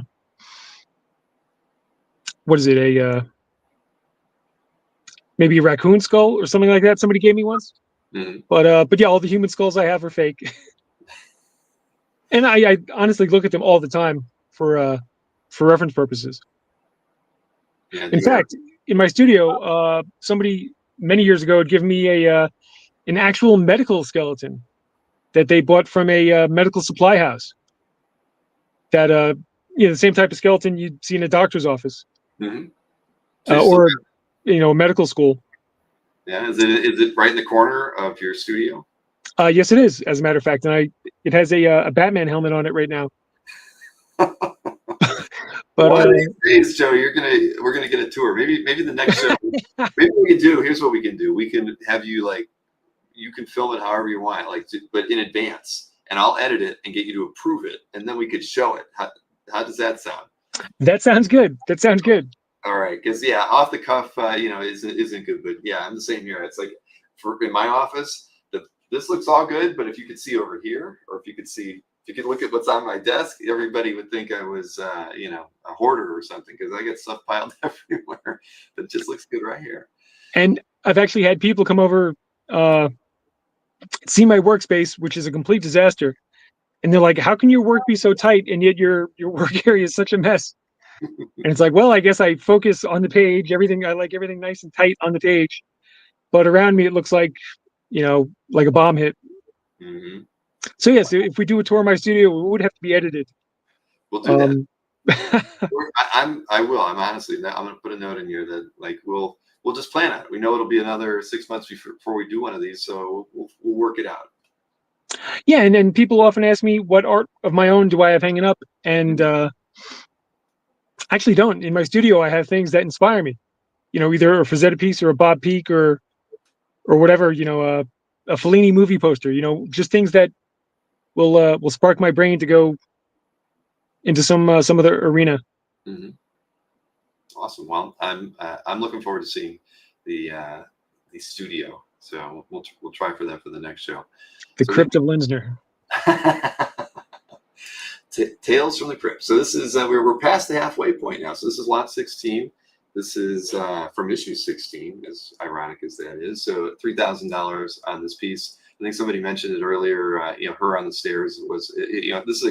This is a great image. I mean, it's on par with the Vampirella that we pulled out, right? I mean, there's so much work that you put into this one, and something, like on this one, there's with the little touch of red on her nose. I mean, there's something a little bit more, I don't know, feminine about this one than maybe other ways that you've rendered her. It's just a fantastic image of Red Sonja, and the background just makes it so much better, and it complements her figure really well. Oh, thank you, Bill. Yeah, with Red Sonja, I've been doing covers for her pretty steadily, I think since 2018, 2019. And, looking back at some of those pieces I did a couple of years ago, my version of Red Sonja has definitely evolved. And, I've changed the way her shoulder plates work, and, some of her finer details like her boots or her gloves. And, I always try to put a certain amount of practicality into different outfits. Like, for example, the way Frank Thorne, who to me is the original Red Sonja guy, the way he drew her gloves, there was this big slit right at the top of the glove, which the more I was drawing it, I was like, that would get caught on something and that would rip the glove in half. So on the way I draw for her these days, there's still the slit, but it's not this big open thing the way Frank Thorne would draw it. And on her shoulder plates, for example, Frank Thorne drew very elaborate shoulder plates that were open and almost like wrought iron, all these connecting pieces with lots of gaps in them. And as someone who has long hair, I know if I had bits of wrought iron on my shoulders, my hair would get caught in it. And that's all I need is like my head to get, pulled in the wrong direction while I'm trying to kill some guy with a sword trying to kill me. So it's like, okay, let's close up her shoulder plates, make them a little more functional. And just little things, here and there, but still maintaining the fantasy element. I mean, she's still wearing a stupid, iron bikini, but but hopefully those little realistic details help. They do. But yeah, Thorne was always kind of, my Red Sonja guy, early on, right? I mean, I always think of his work when I think of first reading anything by Red Sonja. I mean, he's I don't own a page by him, but I always look at him because they're fantastic. I mean, but you're right. The figure, the armor was a little different. I'm gonna have to go back and look at that for comparison to what you're working at here. But it's cool that you put that much thought into the costume and and making it functional. Yeah, little details, I don't want to make it completely realistic because that would be no fun. Mm-hmm. But yeah, just to tighten up the reality of it a little bit, because with fantastic things, I think those little bits of reality help present a better illusion. I think one of the best superhero scenes ever filmed was in the first Iron Man, when Tony Stark is trying to work his boots out in his little lab there. Just the way I think they had him suspended on it was like a snowboard, and his balance, the way his body weight felt as he was moving around on his jet boots, that sold the whole thing. And when I looked at that footage, and I still look at it, it's like, wow, those boots look like they work. If some guy could fly around on a pair of boots, that's exactly how he would move. Right. He had his like gloves and repulsor rays to like push him, left and right. Yeah, that the little elements of physics, the things our brain sees as real, like that. The same summer Iron Man came out, the Speed Racer movie came out, which I've never seen the whole movie, but I've seen clips where cars are like flying like 500 feet in the air and just bouncing around, and it's like, no, if a car flew 500 feet in the air, it would probably atomize when it hit the ground. Even the world's most well-built car would crash apart. So that didn't sell any of those illusions to me. Mm-hmm. Again, with Iron Man, it had a tactile reality. It seemed to obey the laws of physics, and that to me sold the illusion, the fantasy, so much better. Yeah, no, I agree. I mean, when he had the gloves on and was able to kind of right himself and keep him straight up, I mean, that it was very, very, very believable, and which was shocking. But I mean, it was the perfect. I mean, that movie kind of kicked everything off just so well. So yeah, no, I'm with you on that one. Let's see here. What do we got? Number 17. Lot 17 is. It didn't mean it to do this way, but this is the cover that $2,700 on that one, and yeah, he brought a big axe, but I don't think he's long for this world. But this one was funny. You actually put the outline of the buildings behind them, and then you can see how you colored it for the published version. But yeah, she looks like a real badass in this one. They're getting ready to probably one swing, and she's gonna behead the guy. That's the plan. Yeah. With Red Sonja covers, I try to go back and forth between like what we just saw of her on the stairs. It was post battle. It was her standing there looking cool, and here she's right in the midst of things, about to deliver some justice. And that is a challenge. How do you do a dynamic action figure but still have her look sexy? And yeah, I think this works. It definitely works. Robert Berman pointed out the battle scars. You make sure she's not perfect and delicate. She's been through a few fights. Yeah, I started doing that on Red Sonja. Again, thinking about how little coverage her chain of the key gives her, and very much like Conan. Conan is often described as basically just wearing a loincloth and a pair of sandals. So Conan would be all spliced up, all scarred, all over the place. Mm-hmm. And with Red Sonja, definitely, she's been around the block. And at this point in Red Sonja's career, she's been around over 50 years. So, yeah, when was the first Red Sonja? Was it 1973, 74? I believe so. You're going to make me Google it, but I think that's right. Well, so in my mind, when I'm drawing Red Sonja, this is like maybe a 30-year-old Red Sonja. She's not, a newbie. She's not as young and innocent, which means she would have a fair amount of battle scars. Yeah, definitely. She appeared in Conan the Barbarian 23 in 1973. So yeah, 51 years old right now. And still kicking butt. Yes. So this one's lot 17, priced at $2,700. We've got, let's see, there's actually a couple from this one. This Death and the Devil. This is issue 1, the issue 1 cover, and what do you get? 4 figures technically on here with that skull, and this one's priced at $2,700.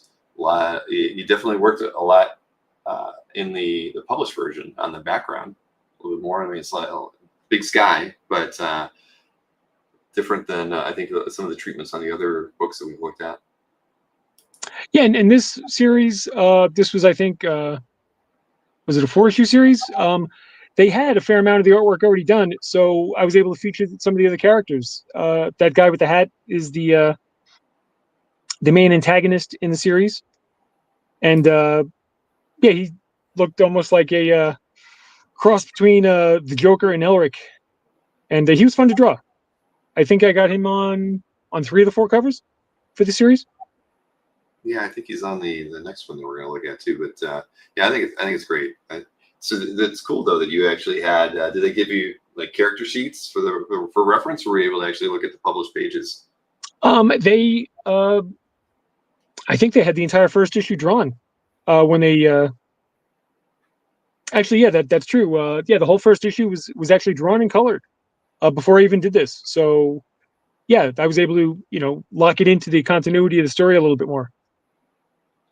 Very nice. Which, if that's possible, I enjoy doing covers that way. I enjoy, just working from, a springboard thought also. But yeah, this was fun. I enjoyed doing this series.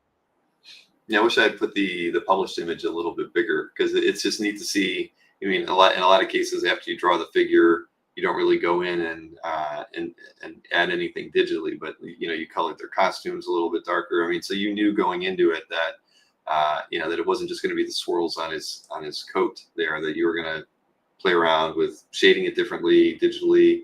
So we still get the overall effect, the design side of what he's wearing, but you knew going into that you were going to kind of play around with how you were going to render him for the final published cover.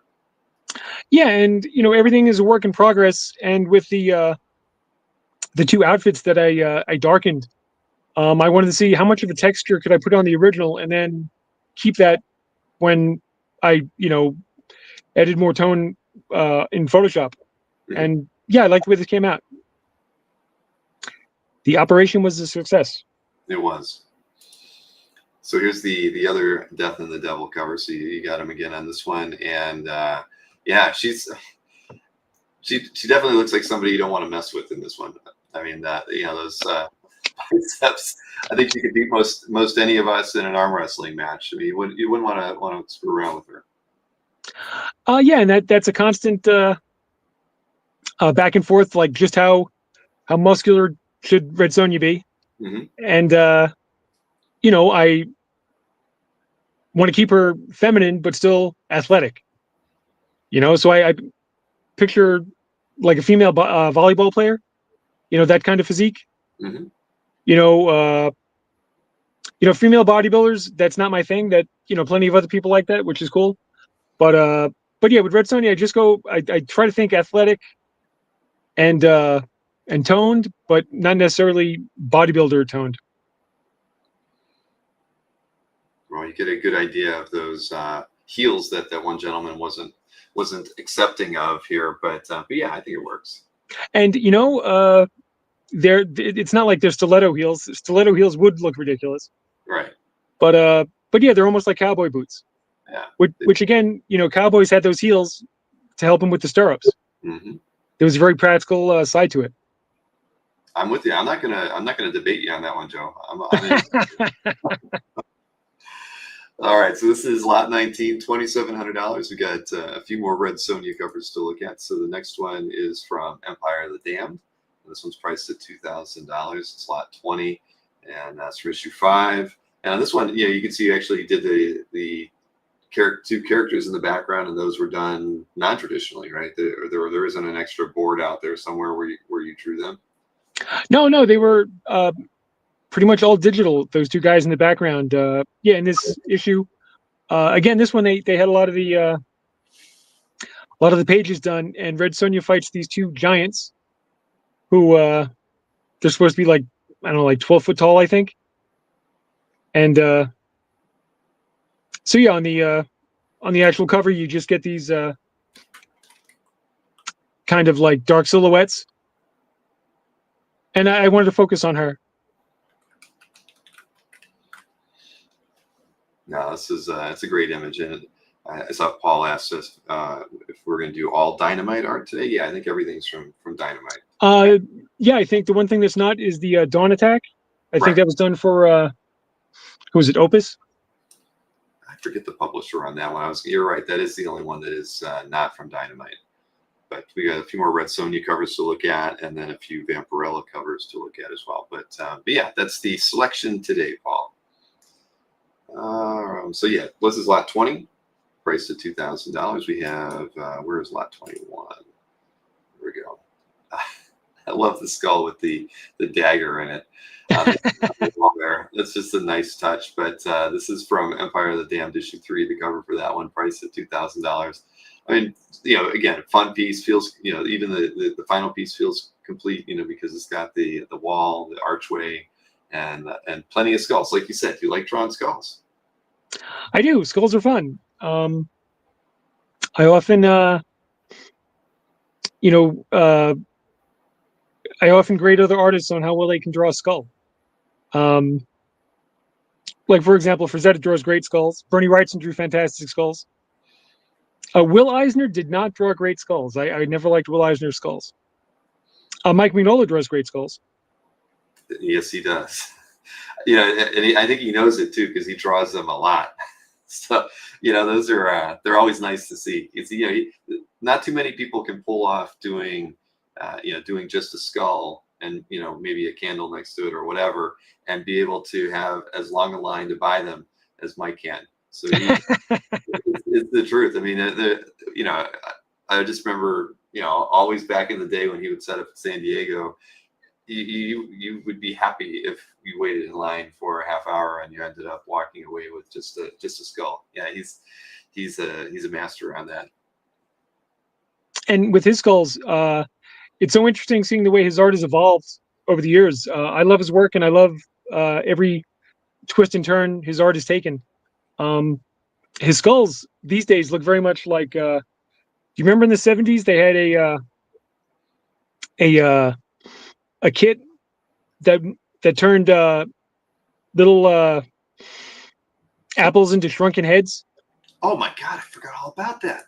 And Vincent Price was on the commercials for the. Yeah, those are awesome. I used to do those all the time in the oven, right? And the way people dress skulls these days, they almost look like they'd be the skulls for those little shrunken apple heads.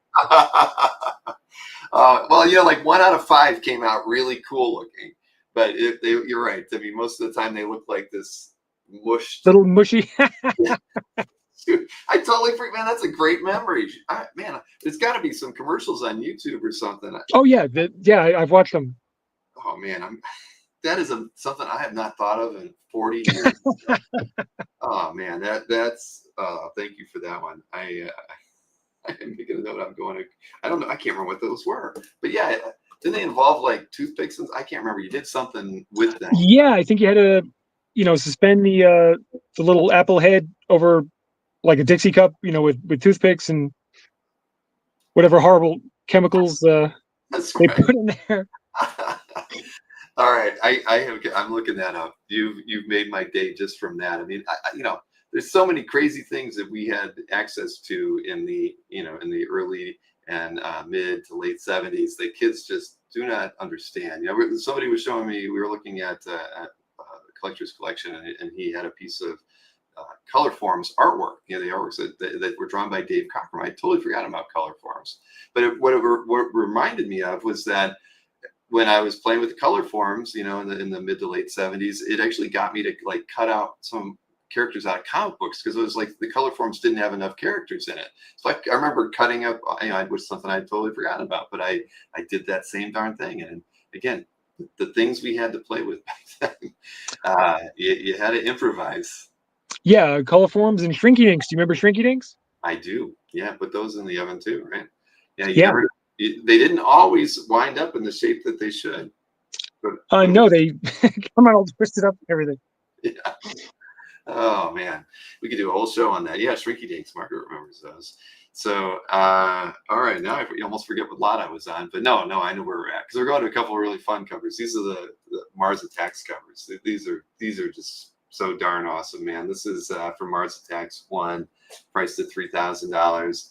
I love this one. Now, and I have to question you on this one because I know on this one, we can see that they've both been kind of their heads cleaved and everything, and we can see the visceral. On the next one, it's like a smooth cut. I mean, there's a difference there. So I wanted to ask you on why that was, but at the end of the day, I love this piece, man. This is so freaking awesome, combining Red Sonja and then one of the most iconic alien images you'll ever see, right, is the Mars Attacks aliens.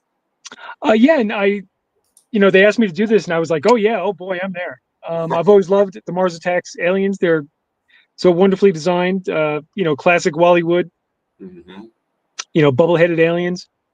And getting to do Red Sonja fighting the Martians. Heck, this was a pure joy. I totally loved it. And the ray gun that Red Sonja has is an actual ray gun. I own that ray gun. Oh, cool. That was a ray gun that was, I think, first issued in the '60s, and then throughout the '70s and '80s, they put out different versions of it. But it's one of those. It's got clear plastic bits, and when you pull the trigger, sparks shoot inside it. I had a lot of those. But yeah, no, man, that's awesome. Did you have to ask permission to put the ray gun in her hand, or did you? They probably wanted it, right? For the sketch, I put a gun of some kind in the sketch, but when it came time to render the cover, I'm like, you know what? I'm going to use my ray gun, and they didn't object, so I guess it was okay. Yeah, Robert asked what was, because I don't think I couldn't find either one of these either as far as what the published version of these. I think they might be sitting on this until next year. Okay. So this because is. I've only done 2 covers of however many are going to be in the series. Mm-hmm. So then we don't know yet, Robert. Yeah, because I tried searching the internet for any kind of reference for the published versions of these, and I couldn't find anything. No teaser images, but yeah. Well, whatever it is, I'm sure it's going to be very complimentary to it. But here, I want to show the other one so we can get the brain matter question out of the way, so we can see brain matter here. And now on this next one, it's like I actually kind of like this one more. Well, I don't know. I like them both. There's something to like about both of these, but I mean, this is just wonderful. I mean, she swung that sword so hard that she was able to cleave his hood off perfectly. The slice of brain. I mean, this is awesome. Hanging out and there's slobber on it. I mean, this is fantastic. Thank you, Bill. Yeah, I had a blast with this. As far as the damage on the aliens, on the other cover, she was killing them with an axe, and here she's got her sword. So I think she could do more delicate work with the sword. Okay. That's why she got that nice, clean, almost bologna slice of brain. Right. Oh man, I could stare at this thing all day. It's awesome. It is so fun. But now is this a Dynamite project? Oh yeah. Okay, I had a feeling, but Robert Berman, thank you. I mean, honestly, this is it's fantastic. I mean, and it's one that if you're a sci-fi Mars Attacks fan, you almost have to put this on the wall. I mean, it would be criminal not to be looking at this thing every single day. I mean, maybe not even at the workplace, at home in your home office, so you don't give any of your coworkers the wrong idea. But boy, Robert, this is a great cover. I'm so glad you picked it up. Wow. Thank you, Robert. Yeah. And if I remember correctly, Dynamite had done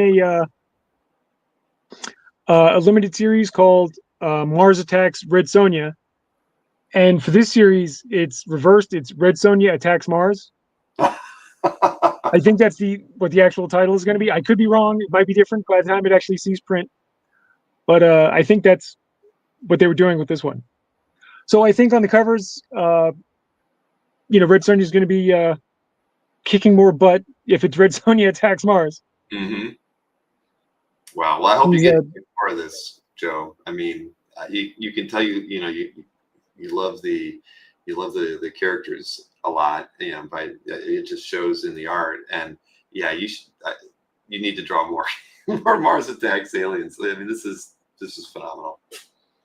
Well, like I said, those guys are great. I have a replica set of the original trading cards, and I have a couple of Mars Attacks action figures, and they're just so cool. They're so over the top, so ridiculous, and I actually loved them before the Tim Burton movie, which I'm actually not that crazy about the movie. I like the way they looked in the movie, right? And they constantly just going ack ack ack. That was hysterical. But yeah, I would love to draw more Mars Attacks. Good. Well, I hope it's in your future. So, we have one more Red Sonja cover to look at, not a Mars Attacks related subject matter here, and then we're going to look at. I can see it now.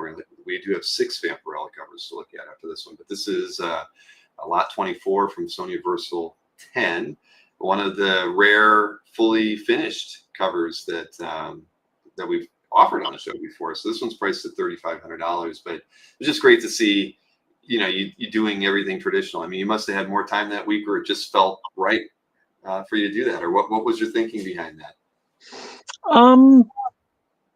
I think with this one, I just liked the whole scene, and I wanted to put as much of the actual scene in there as possible.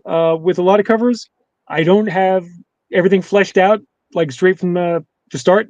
Whereas this one, I had almost like a Polaroid snapshot instantly appear in my head. Like, okay, Red Sonja after a tough day, and this was for the Sonjaversal series, where every issue they did something different with her. So going back to Brienne of Tarth, it's like, okay, let's draw what would Red Sonja really look like. And so she's got the shorter hair and full body armor. A real Red Sonja would not be wearing a chainmail bikini. But I tried to, if you look at her hip, I did stick some of the traditional Red Sonja chainmail on there. Yeah. Or I should say scale mail. Yes. No, it works. Jeff Moyer says, reminds me of a Mobius piece. Yeah, I guess I can kind of see what he's saying there. I take that as a great compliment. I love Mobius. Mobius was a major influence. Still is a major influence. And in fact, there's a book called The Art of Mobius, which has a character sitting on a bench facing the other way, but I never made that comparison. It's very similar. Wow. Good eyes. Yeah, well, Jeff's been around the block a few times, so I can't think of the image, but I'll have to go out and Google it when we're done here. Alberto says, why is Joe charging more for more clothes? Isn't it usually the other way around? More skin is more expensive. Well, Alberto, it's a matter. All art is subjective. At the end of the day. So but no, this I think it's properly priced where it is. So now we're going to swing into some Vampirella pieces. So we've got 6 of these, and these are the pieces that we'll end the show with as far as showing off what we have for sale. I can recap what hasn't sold right at the end really quickly. But the first one we have from Vampirella, lot 25, priced to $2,500, is from Vampirella Dark Reflections, and this is the cover to issue 4. And it's again a very fun, kind of very finished feel with the cityscape behind her. I don't know, just really, really nicely done. And it looks like you put a lot of effort into the published cover. The backgrounds are very intricate and kind of not like we've seen in some of the other ones. I mean, did it just fit the storyline for this one?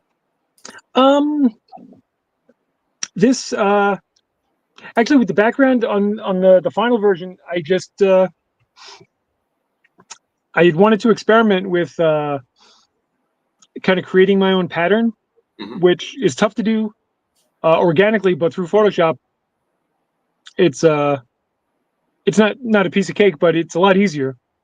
So on the finished thing, I just drew probably a fourth of what the background is, and then I just doubled it and then flipped it and doubled that again. And yeah, I wanted to see, I wanted this contrast between shadowy figure in the foreground with the bright light, the glowing Saturn-like planet behind her head, and then I think that is supposed to be Draculon, the spires of Draculon behind her, nice. Which is fun. I always like drawing different cityscapes. Well, this came out really nice. Not to go back to the last piece, but Debs in the chat said that she was getting a Joan of Arc vibe from that Red Sonja cover, which I totally get too. Oh, totally. With the shorter hair and the full casement armor. Yep.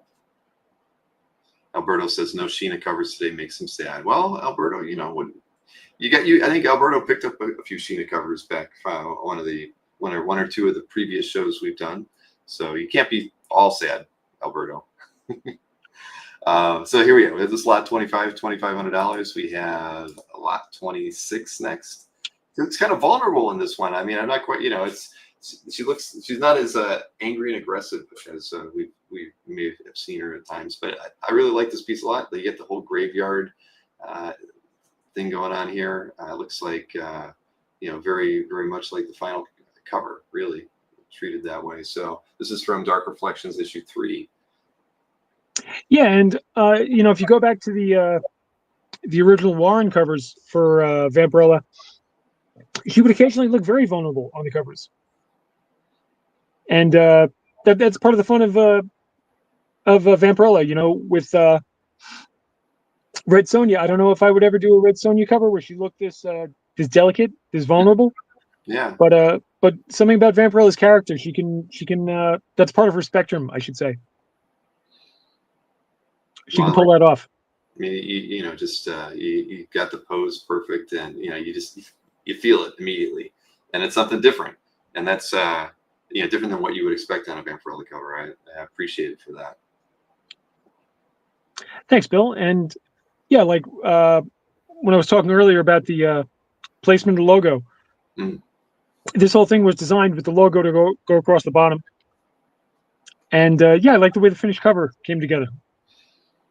It seems like a lot of forethought, though. You know, you knew even when you were doing the ballpoint, rough, that you were going to put the logo at the bottom. I mean, it's right from that moment. Oh yeah. Most of the time, right from the beginning, I know where I want the logo to be. You know, whether it's on the top of the bottom, or sometimes I've done covers where the cover is running vertical, Watchmen style, going up the side. Yeah. All right, well, yeah, anything to break things up, because I mean, if I'm doing between 30 and 50 covers a year, got to try to break things up and make each one interesting. Exactly. No, I would get a little, I wouldn't say dull, but yeah, you're right. I mean, you want creatively, you want to see something different, and clearly, since you have a little bit of influence where the type and the logo goes, it feels like a Linsner cover from top to bottom, right? And it doesn't feel like just the art's there and you throw the standard logo across the top and it's always in the same place. So no, I appreciate that. I'm sure that's what they appreciate, why you're so in demand over there. They like the fact that you treat the covers individually. Yeah, I must be doing something right. You are. And I had to highlight that. Thank you, Stephen Tinsley, becoming a member of the channel. We always appreciate new members. And welcome aboard. Yeah, exactly. You're gonna enjoy it. If you like comic art, we're always talking comic art here. So we appreciate anyone who becomes a member. Let's see. We've got 4 other Vampirella covers. And they're all equally great for different reasons. I mean, this was just cute and lovely. And I love the way the bats are drawn. And she's so happy. And again, it's almost like as vulnerable as we had in the last image. Again, this one's a little different too. She's again in a different place. In this one, but it's so nice. Again, it's she's almost like willing the bats to fly around her, and she's just so happy. And it's just, again, it's fun. This is like a like a painted suntan ad from the 70s or 60s. There's just too much joy in this piece, but I love it. I mean, you must have had a good time working on this one. Yeah, this was a lot of fun, and this is more or less my Vampirella snow globe piece. I see. If they could turn this into a snow globe, I'd want one. Shake it up. And have you suggested that to Barucci? Because if he knew that, I mean, they've done they do statue work over at Dynamite. I mean, this would be something that would almost work really, really well as a snow globe. I think I mentioned it to someone, but I should bring that up with Nick. Nick, we got to do a Vampirella snow globe. Exactly. I don't know if Nick's in the audience, but I'm even going to mention it to him. I'm making a note. Because I mean, this thing's. I'll send this image to him and be like, you're right. This should be, because you can just imagine, the confetti-like bats just floating around her. I mean, that's too good not to do. Wow. This is great. $2,500 for the Dark Reflections 5 cover, and yeah, it's fantastic. And what was this? I saw a question from Antoine. Joe, have you ever worked on darker Canson paper? Didn't we have a piece that we sold a show or two ago that was done on at least a darker paper? I forget what that was for, though. It was like a tiger and a character with a sword, something like that. It was like the only time I think we've offered anything that wasn't on Bristol, but I can't remember what it was. I think that was for the Jack Katz. That's right, the Jack Katz book. Yep. Yeah. Yes, I actually love working on colored paper. The Canson different art papers are fantastic. And I've done a lot of stuff on those. Not too many covers recently, but I've done smaller pieces. I love working on colored paper, because it gives you like a mid-tone to start with, and from there you either add shadows or add highlights, and there's a different density of the color when working on colored paper. Right. Which, like, if you're dealing with, like, say, either a blue or a tan piece of paper, no matter what colors you put on top of that, the color of the paper is going to shine through a little bit, and that's going to affect every other color and give it a different kind of unity, I would say. Different glue to hold the elements together. Yeah. Almost like doing a lot of painters, they'll do, like, say, an amber underpainting. They'll do the entire thing in like amber or ochre, and then from there they'll put on greens and blues and other colors. But that underpainting bleeds through a little bit, and to me, it gives the whole image a glue, a unity. Yeah, it's very true. That's how when I went to art school, that's pretty much how they taught us to do oil paints, right? A lot of times was just the yellow ochre, tonal work.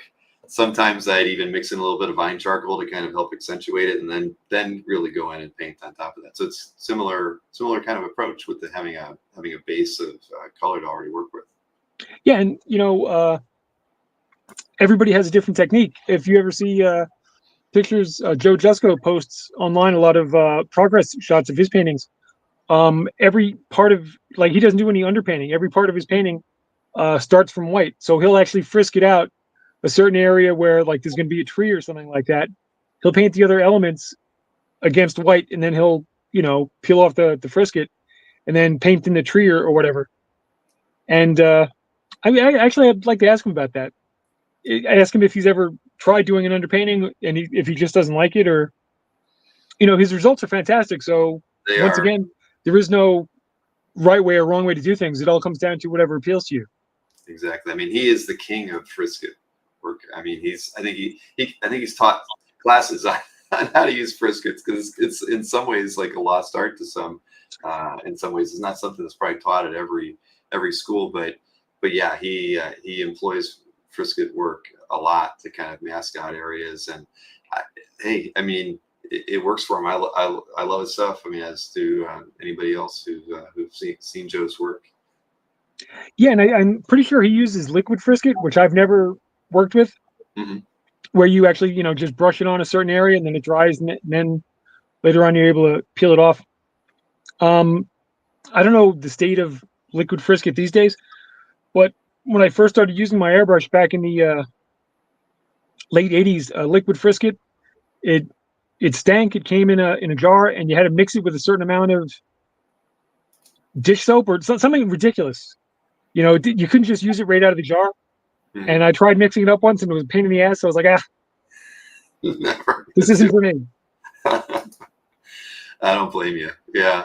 A number one Marvel fan wanted to shout out that he's loves your work. Amazing work. So he used a super chat in a green color just to give everybody the highlight that he wanted to say that. So thank you, number one Marvel fan. Thank you for the support. I keep trying.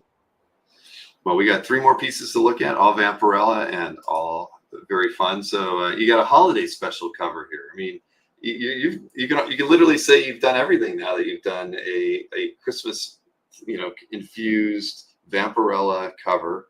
So this is current or recent, I think, and it's priced at $2,300. Did they give you any suggestion on the modifications to the costume, or is this all you? This is all me. I love Vampirella's costume, and I think her costume is very adaptable. The main thing for me with Vampirella is the big keyhole opening in the front, and I think if you maintain that, and, like, say, the collar and her arm cuff, you can take her costume in many different directions. With the concept of presenting Vampirella in a movie, like the last time they tried that, they gave her this horrible latex bikini thing, which didn't look anything like Vampirella. It didn't even look good on the girl. And it's like, well, could you actually do a movie with Vampirella wearing that outfit? She'd have to wear it in at least one scene. I don't know if she could wear it through a whole movie because it's so skimpy. Right. But if they adapted other outfits to have the essential elements, the collar and the keyhole, like, for example, I've drawn a fusion of Dawn and Vampirella called Dawnarella, where she has the keyhole, but she has more of a flowing skirt, and it's almost more of a Dawn outfit. But the collar and the big keyhole in the front, that brings it back to Vampirella. So yeah, with the holiday, they just said, "Oh, just do a Christmas themed Vampirella," and so I thought of the hood and the longer sleeves. It's like, okay, I know how to do a sexy holiday Vampirella. Yeah, she's already got a red costume. Exactly. Embellish it a little bit. That's awesome. Somebody, I think Brian mentioned that, make a good snow globe as well. So there we got 2 pieces. Good snow globes. Yeah, no, that's great. So let's see, 2 more to go here. Lot 29. This is, see, I got the wrong title on this one. Doggone it. All right. I usually only have 1 mistake, but I've got 2. What was this one from, Joe? This is for Vampirella versus the superheroes or the superpowers. Yes. I think the superpowers. And what was this miniseries that came out last year? And I was given a lot of freedom with these covers. And I think the storyline dealt with the world blowing up. So So you got it blowing up right there, and she's sitting on it. It's just, on it. Once again, this one, the coloring on her is just so powerful, right? Because the lighting's dramatic, and it's a very strong figure. Whereas like when she was in the graveyard, it's a vulnerable pose anyway. But the way he handled the tones on her was different. But here it's just so striking. Thanks, Bill. With one of the things I love about Vampirella is her spectrum, her emotional range. Here she's, I was aiming for something ironic. Her sitting on the top of the world as it's about to explode. Mm-hmm. Like, oh well, here's another fine mess. But we all know Vampirella is going to pull through. Of course. Of course. Yeah, this is great. Now the lot 30 is the last one, and this is the one we had to swap out the pool of blood, so Christina could keep that one in the archives at the Linsner mansion. So you replaced it with another one that was one that she liked a whole lot, but this one is just fun. Come on, as art collectors, getting Vampirella in a beret and working on a painting is priceless. I think. It's just awesome. I don't know. I can't imagine the direction on it, but this is the cover too. It was black, white, and blood #1, and you get just some classic Linsner imagery on the painting, and again, this is just fun all around. Yeah, I believe this was I think a one-shot, which I believe was all done by what's her name, Mirka and Draco. Yeah. I can never pronounce her name properly, but she's super talented, and I think she wrote and drew 3 short stories, and one of them, excuse me, was about an artist interacting with Vampirella. So that totally, instantly had something pop into my head, and I was like, oh, okay. Vampirella as artiste. Well, it's wonderful, and I wanted to note, I just saw that Daniel Drummond claimed lot 16. That was the Red Sonja cover with her on the stairs. So that's a fantastic pickup. Thank you, Daniel. Very nice. Thank you, Daniel. Yeah, I think that a lot of people were eyeing that one as a potential, but yeah, I think this one's just fun. Again, gone to art school, and it's you as an artist drawing an artist, and it's a fun. It's Vampirella having fun with it. And she has a stake to take care of other vampires if she needs to while she's painting. No, this is great. Really, really nice. So this one's priced at $2,500 and was the replacement piece for the other one that Christina wanted even more. But this is wonderful. Glad that you got to offer this one as well, along with the other 29 pieces that we had today. So yeah, and the other piece, I apologize if anybody was, had their heart set on that one, but that has to stay in the Linsner archives. Otherwise, my wife will kill me, and we don't want that. No, Christina would never kill me, but Christina is my partner, and she's my guardian, and she keeps me from doing stupid things, and she it helps me maintain the archives, and I maybe someday I'll be able to have a Linsner museum, just like Frazetta has his museum. That'd be fantastic. That would be. We need to get another art book out from you at some point. Yeah, It's long overdue at this point. yeah, definitely. It was because I've got my copy behind me, but yeah, I'm sure a lot of people would love to get another one at some point. It'll happen. Along with that ballpoint pen, prelim process sort of book would be a lot of fun as well. Yeah, I need to get on the stick, and I need to manage my time better. That's what it is. All right. Well, listen, before I go and do the recap, I wanted to, we've got 4 buyers. Jimmy Palmiotti already emailed me. But Erlander, Daniel, and Robert, you just shoot me an email, bill@comicartfans.com after the show, and we'll arrange payment and talk through all that. So, don't wait till tomorrow. Do it today. That way we can get everything kind of squared away. But yeah, let's take a look at the pieces that are still available. So again, anybody who's watching this after the fact, you can shoot me an email. I will post the pieces that weren't claimed over onto my calf gallery. And all right. Well, maybe everybody's emailed me or will email me today. All right. So here we go. Lot 1 was the Barbarella 1 cover, priced at $2,500. We've also got Lot 2 was the Barbarella 3 cover, priced at $2,500 as well. And we have the Barbarella 4 cover, priced at $2,500 is Lot 3. Lot 4, this one's not out yet, but this is the cover to Barbarella 5. So Nick Brucci, sorry if we broke this image and it hasn't made its way to Dynamite yet, but here it is for everybody to enjoy. This one's priced at $2,500 as well. Then we have the Bettie Page number 2 cover, lot number 5, priced at $2,300. And also the Alien Agenda Bettie Page cover, priced at $2,000. Jimmy got that one where she's sitting on the moon, which is just a fantastic image. So congrats to Jimmy on that one. The lot 8 was the Frank Frazetta Dawn Attack number 2 cover, priced at $2,500. And then lot 9 was the Dynamite Lives number 5 cover, priced at $2,500.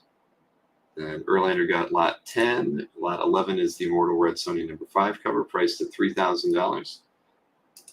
Lot 12 is the very colorful Purgatory Grindhouse cover, priced at $2,500. Then we have lot 13 is the mislabeled Purgatory Must Die $2,000 cover. And the Red Sonjas, we've got lot 14. This was the cover issue 12, $2,500 on that one.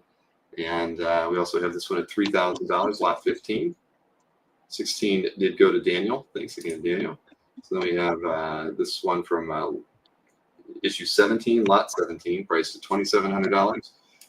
We have lot 18, which was number 1, Death and the Devil cover, $2,700 on that one. And the cover to issue 2, lot 19, is priced $2,700 as well.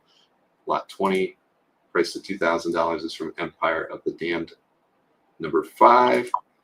Lot 21 is from, is that right? It is, right? Yeah. Empire of the Damned number 3. Started questioning myself when I see a title twice in a row. $2,000 on this one. And where was it? Lot 22, the Mars Attacks number 1 cover. Just awesome work here, priced at $3,000. Then we have lot 24 was the Sony Universal 10 cover at $35. And I should have mentioned Robert Berman picked up lot 23. Thank you, Robert. That was the other Mars Attacks cover.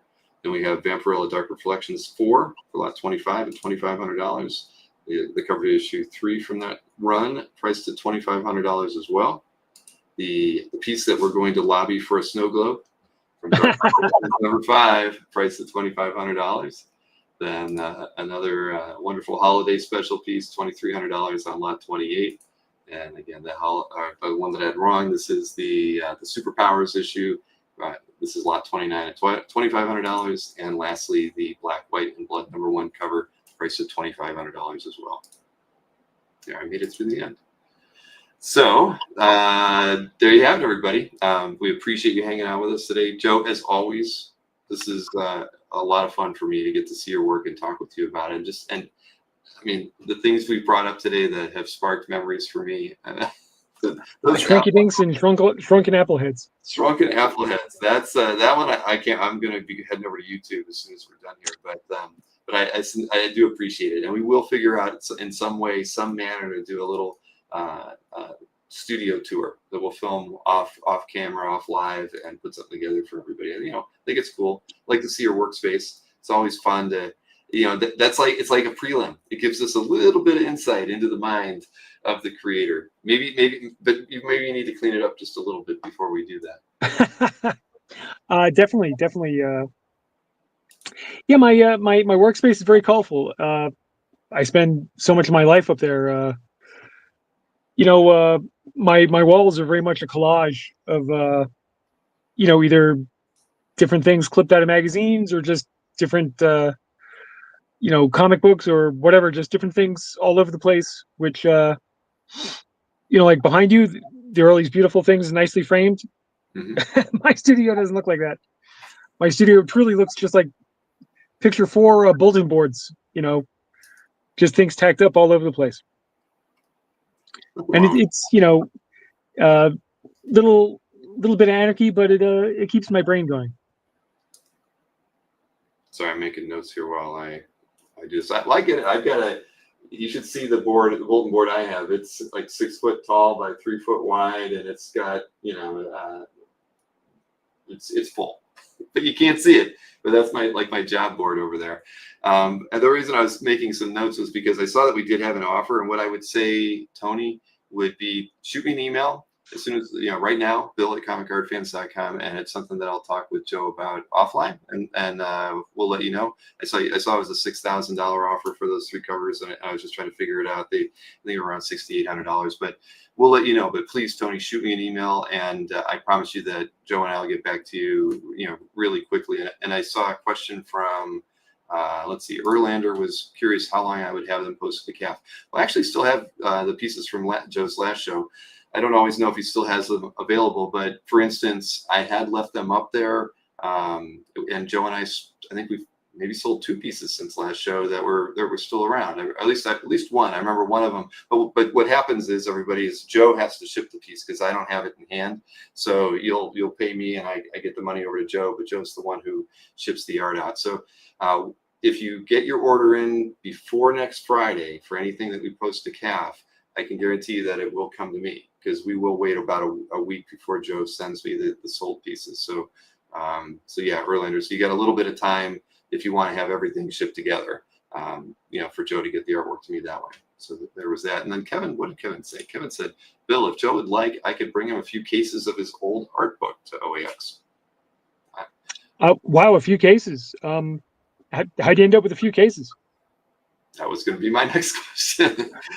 So, but apparently they're out there. That's cool. But yeah, I mean, I think it's a fabulous book. I mean, it really was well done. So yeah, I mean, let us know. Kevin, you've got my email address too. If you want to, just email Joe and I, or email me after the show, and we'll talk about that. Yeah, definitely. I'm very proud of that book. I mean, that's something I would be glad to offer again. Okay, there you go. Well, so Kevin, please email me, and also Tony, shoot me an email. And yeah, well, Joe, as always, man, I really enjoy getting to hang out with you. You're one of my favorite creators. You know that. I mean, you're one of the first people I got a convention sketch from at Heroes 20 plus years ago. And yeah, no, I've always admired your work. You're incredible talent, and I hope everybody enjoys hearing you regale about this medium that we both really love as much as I do. So thanks, Bill. Talking to you was always a joy, and I always walk away invigorated and enlightened. It's a beautiful thing. It certainly is. So everybody, thanks for hanging out with us on a Saturday afternoon. We appreciate it. And thank you, everyone, for tuning in. Yeah, you got it. Have a wonderful weekend. We'll see you again soon.